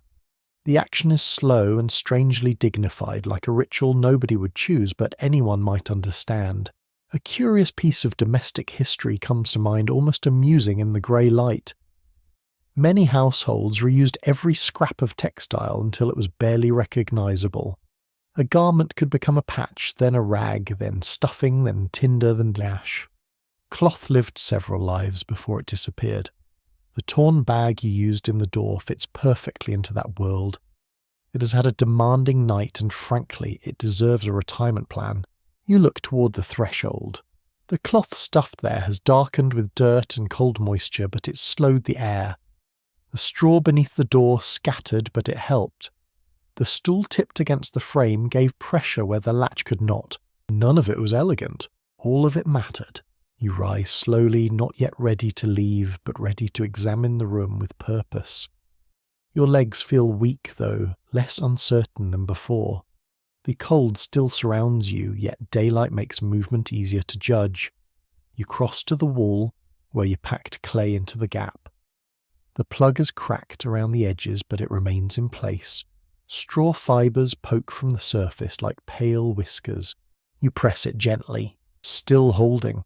A small, ridiculous pride warms you more than it should. You move to the bed and study the layers.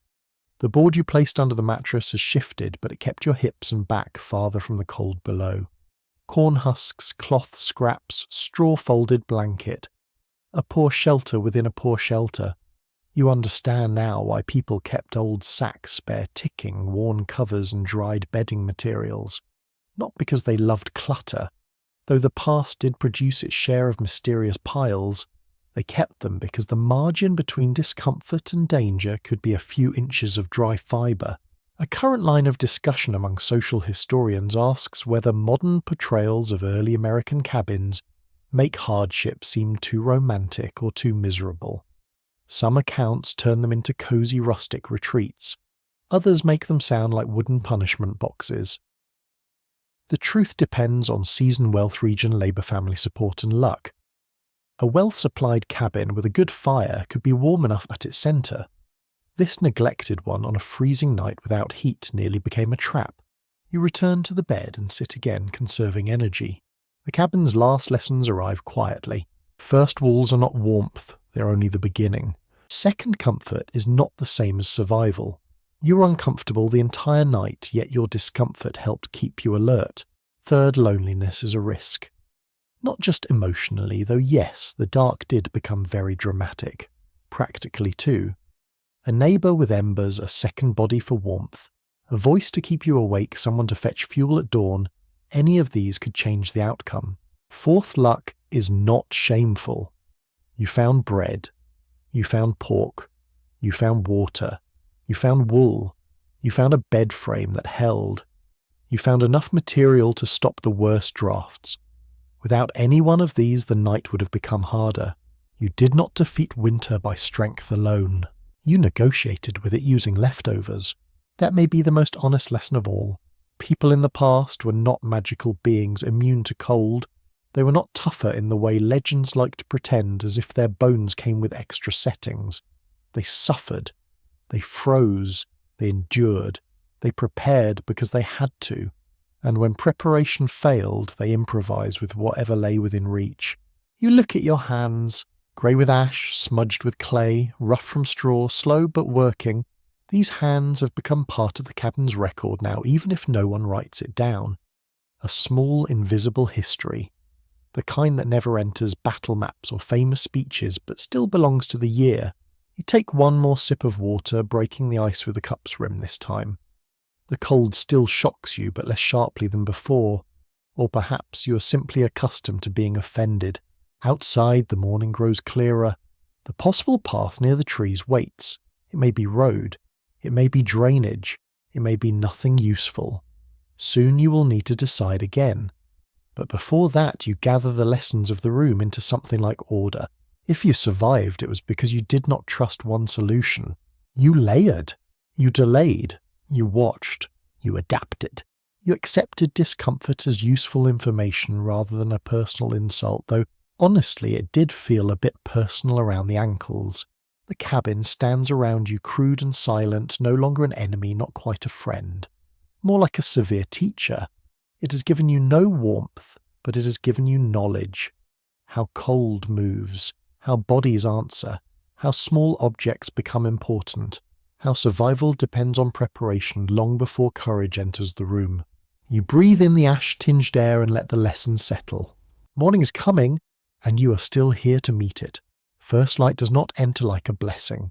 It seeps in like a cautious visitor, touching the shutter, crack, the door, edge, the floor, the bed frame, each thing in turn. Black becomes blue, then blue becomes grey. The room that held you through the deepest hours begins to return not suddenly, but with the slow patience of thawing breath. You watch it happen from the bed. The hearth appears first as a low dark shape, then stones, then ash, then the small scraps of kindling you never spent. The table emerges next, its rough top dusted with crumbs and a smear of salt from the pork. The cup sits near you, pale, along the rim where ice has grown again. The stool at the door looks humble now, almost foolish, as if it has no idea it helped to keep you alive. You almost thank it. Quietly, of course. No need to alarm the furniture. Your body feels older than it did yesterday. Shoulders sore, neck stiff, knees aching from curling inward. Fingers tender from cold clay straw and small repeated work. Your feet hurt in a way that is both unpleasant and reassuring. They still belong to you. They still complain. Complaint is life doing paperwork. You flex your toes. They answer with a dull ache. Good. You flex your fingers next one by one and the response is slow but present. The skin feels tight. The joints resist. You bring your hands beneath your arms and hold them there while the grey light gathers. A basic fact of 18th century winter households sits plainly before you. Now morning work often began before comfort returned. Fires had to be revived or rebuilt. Water fetched animals, tended food, prepared paths checked and frozen tools handled, before the house truly warmed. Dawn did not mean ease, it meant tasks could begin again. For you, dawn means one thing first. A decision can finally be made with eyes open. You lean toward the shutter and lift the hanging cloth. The outside world is clearer now. Snow covers the clearing in uneven sheets, soft in some places, crusted in others. The trees stand still, their dark trunks rising into a sky the colour of cold pewter. No smoke shows above the tree line. No moving figure crosses the clearing. No horse stamps. No dog barks. The world is awake only in the quietest sense. That shallow line you saw earlier is more visible now. It does look like a path. Not a proper road, perhaps, but a route of some kind. Snow lies slightly lower along it as though feet sled. Runners' water flow or repeated passage shape the ground before the storm. It angles away from the clearing, disappears between two trees. You let the cloth fall and sit back. The last hour may be the hardest in a different way. All night you survive by staying inside, guarding warmth, resisting sleep. Now daylight tempts you outward. It suggests motion, rescue, progress, all those cheerful concepts that can become dangerous when a tired person mistakes seeing for being ready. You are not fully ready, but you're more ready than you were. You take inventory again now with light. Bread left, some pork, cup of icy water, wool blanket, clothing still dry enough, feet painful but usable, hands slow but functioning, no fire, no wood pile.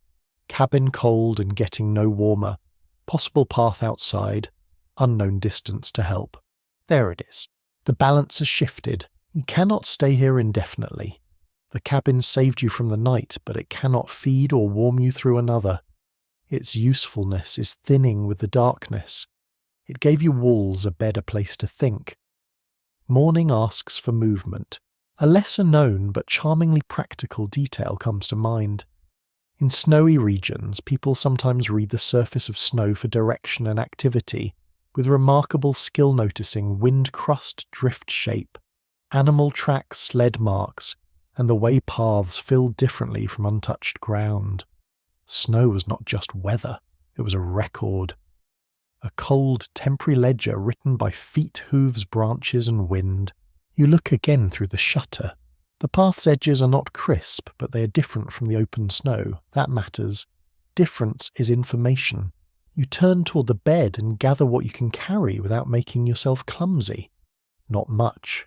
The bread wrapped in cloth, the remaining salt pork bundled securely, the knife, the tinder pouch even though fuel is uncertain. The cup is too fragile and awkward unless you carry water now.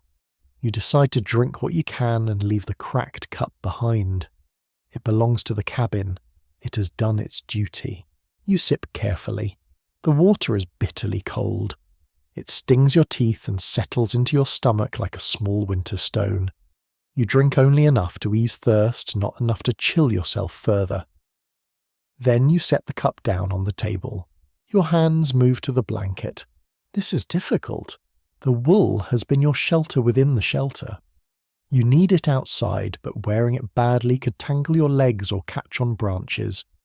You fold it around your shoulders and across your chest, then tuck one corner under your belt or clothing as best you can. It becomes a rough cloak, awkward but workable. Awkward. You adjust the cloth around your ankles again. You tighten your collar. You tuck sleeves close at the wrists. Every gap is a little door for cold. You have learned to dislike doors. A lively academic question continues around the meaning of endurance in early American memory. Were survivors remembered because they were exceptional, or because later generations wanted ancestors who seemed exceptionally tough? The truth may be gentler. Many endured because they had knowledge, help habits, and luck. Toughness mattered, but it was rarely alone. Last night proved that. You were not brave in a shining way. You were methodical in a cold one. You stand. The room seems to tilt for a breath, then steadies. You wait. No rushing. Your legs wake slowly beneath you. You take 3 small steps to the hearth, then back. Movement brings a little heat into the muscles. You repeat the motion once more, stopping before fatigue rises. Then you pick up the food bundle and knife. The cabin is fully visible now. Poor thing, it looks less frightening in daylight and more vulnerable. The cracked chinking, the dead hearth, the patched door, the thin mattress disturbed by your night, the smears of clay where your hands worked in the dark, the little pile of ash, the cup on the table. If someone returns, they will know someone passed through here. Perhaps they will curse the mess. Perhaps they will understand. You hope they understand. You move to the door and remove the stool once more. The straw at the threshold crumbles under your fingers. The cloth strip pulls free, damp and dirty. Cold air leaks around the frame again, eager as ever. You pause before opening. This is the final moment inside before the world changes from endurance to travel. You take one slow breath of cabin air ash. Straw, wool, cold earth and old smoke. It is not pleasant, but it is known.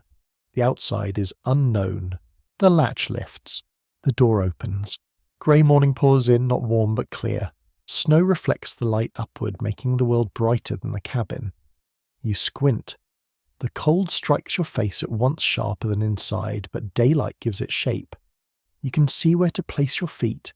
You can see the drift by the wall, the small tracks near the logs, the possible path beyond the clearing. You step out. Snow crunches beneath you. This time you release the door frame. You take another step, then turn back and pull the door mostly closed behind you. Not latched tight, but closed enough to keep snow from blowing in. A strange courtesy, perhaps. Or perhaps gratitude. The cabin did not warm you, but it held you. You face the path. The sky remains grey, the trees remain still, your body remains tired. But the night has ended, and with it the worst uncertainty. You do not know what waits beyond the clearing. A road, a neighbour, a barn, another empty mile. But you can see now, and seeing is enough to begin. You step into the morning changed, though not in any grand or shining way. There is no music, no cheering village, no kindly farmer appearing at the exact right moment with a steaming mug and a blanket that smells faintly of lavender. The world is quieter than that. Snow rests over the clearing. Trees stand dark and bare. The cabin behind you looks smaller from outside, almost shy as if embarrassed by how close it came to being your last room. You pull the wool tighter around your shoulders and begin moving toward the faint path. Each step makes a soft crunch. The sound is steady, and steadiness matters. Your legs are weak, but they work. Your feet ache, but they carry you. Your hands stay tucked when they can, emerging only when balance demands it. Breath leaves you in pale clouds, drifting away into the grey morning. The cabin recedes behind you. You glance back once. Its door is mostly closed. The chimney gives no smoke. The wall gaps you patched are hidden from this angle, but you know where they are. You know the crooked latch, the dead hearth, the straw bed, the cracked cup, the little place where you sat watching for light. That cabin is no longer an idea of the past. It is a lesson. A plain historical fact follows you into the trees. 18th century survival in winter depended less on romance than on stored labour. Firewood cut weeks or months before food preserved, after harvest clothing repaired, before storms bedding kept dry neighbours known by name. The cold night was only the final exam. Most of the answers had to be prepared long before the question was asked. You arrived without those answers. Somehow you borrowed enough from what remained. The path dips beneath your feet, confirming itself as more than a shadow. Snow lies thinner along it. Perhaps a sled passed here days ago. Perhaps feet made this route before the last fall. Perhaps water once ran here and left a shallow channel. It is not a road exactly, but it is direction. And direction is a powerful comfort when the world is white and quiet. You move slowly, no heroic marching, no dramatic sprint toward civilization, just careful steps, breath by breath, watching for ice beneath snow, keeping your body wrapped, refusing to waste what little strength remains. A peculiar old winter habit comes to mind as you walk. In some cold regions, people warmed small stones near the fire and carried them wrapped in cloth to beds wagons or church pews. Foot warmers heated bricks, hot stones, little portable promises of comfort. Last night you would have treasured one like a royal jewel. Instead you had stale bread, stubborn wool, and a bed full of agricultural texture. History is generous only in hindsight. You smile faintly. The path bends between the trees. The cabin disappears from view. For a moment unease touches you again. The shelter is gone behind trunks and snow. Ahead there is still no smoke, no sound, no clear sign of human life. But daylight changes the fear. It no longer fills the whole world. It becomes one thing among others: cold, hunger, direction, hope, fatigue. You can carry several things at once now. Your body remembers the night in pieces, the first cold blade under the door, the useless hearth, the scratch of the mouse, the ice skin on the cup, the dangerous softness of sleep, the grey seam at the shutter. You remember each small choice, and the choices gather into a kind of respect. Not for suffering itself.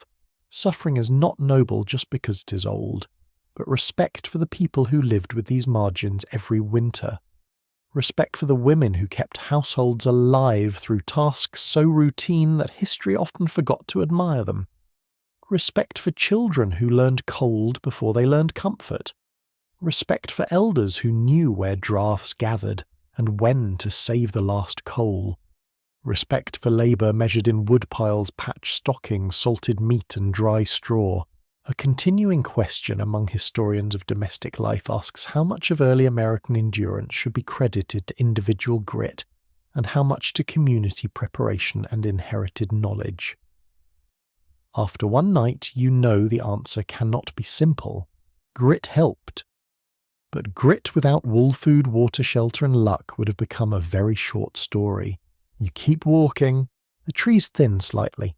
Ahead, the path widens into something more recognizable. A track, perhaps.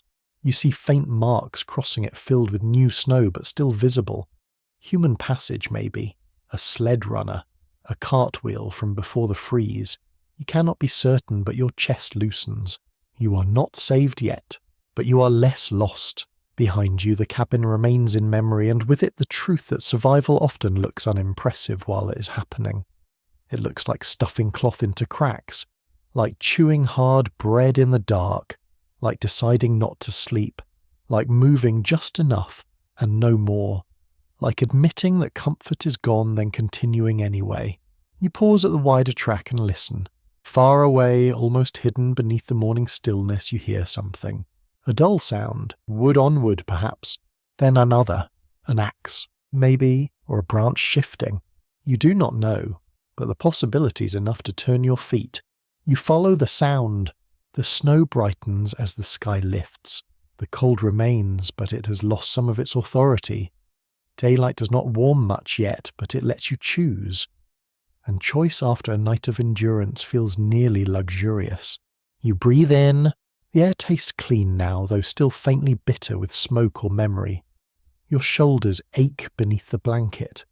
Your hands sting when you flex them. Your stomach holds the last dull strength of bread and pork. Every part of you is tired, and every part is still here. That is the quiet victory. Not conquest. Continuance. You move onward, one careful step after another, carrying with you a new understanding of old winter. Not the charming postcard winter of lanterns and sleigh bells, though those existed too. Not only the brutal winter of misery and loss, though that existed as well. But the ordinary winter in between, where people survive by attention routine, help thrift and luck. The world of 1776 does not feel distant now. It feels close enough to touch. Rough wool on your neck, frozen breath before your face, ash on your hands, a path under snow, and as you walk toward whatever waits beyond the trees, you do not imagine yourself stronger than the past. You imagine yourself humbled by it, gently, properly.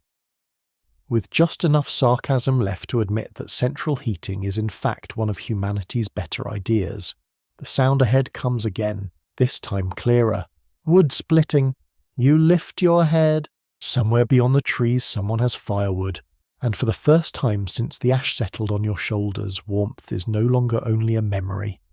The path softens under the pale morning, and the trees begin to open branch by branch as if the forest itself is loosening its grip on the night. You keep walking slower now, not because you're giving up, but because there is no need to hurry inside this last quiet moment. The worst has passed. The cabin is behind you. The dark room, the cold floor, the dead hearth, the trembling cup, all of it drifts backward like breath fading in the air. Ahead, the sound of wood splitting becomes ordinary, almost gentle. A human sound, a morning sound. Somewhere there may be smoke, a door, a voice, a hand reaching for the latch. But you do not need to rush there in your mind. You can let the hope arrive slowly. The snow glows softly beneath the grey sky. Your steps become lighter in thought, if not in body. The wool around your shoulders still scratches. Your fingers still ache. Yet the ache no longer frightens you. It belongs to morning now, and maybe that's where we leave you. Not in danger, not in darkness, but moving toward warmth, carrying the memory of a long winter night that did not keep you. So let your own room become warmer than that cabin. Let your blankets feel heavier, kinder, safer. Let the old cold fade into distance. You've crossed the night. You've learned its small lessons, and now you can set them down. The hearth ahead begins to glow in your imagination. The door opens, the air changes. Somewhere softly, someone says you are welcome, and you are. So rest now. Let the snow fall without worry. Let the cabin grow quiet behind you. Let history close its shutters for the night, and let your breathing become slow, even and warm. Sweet dreams.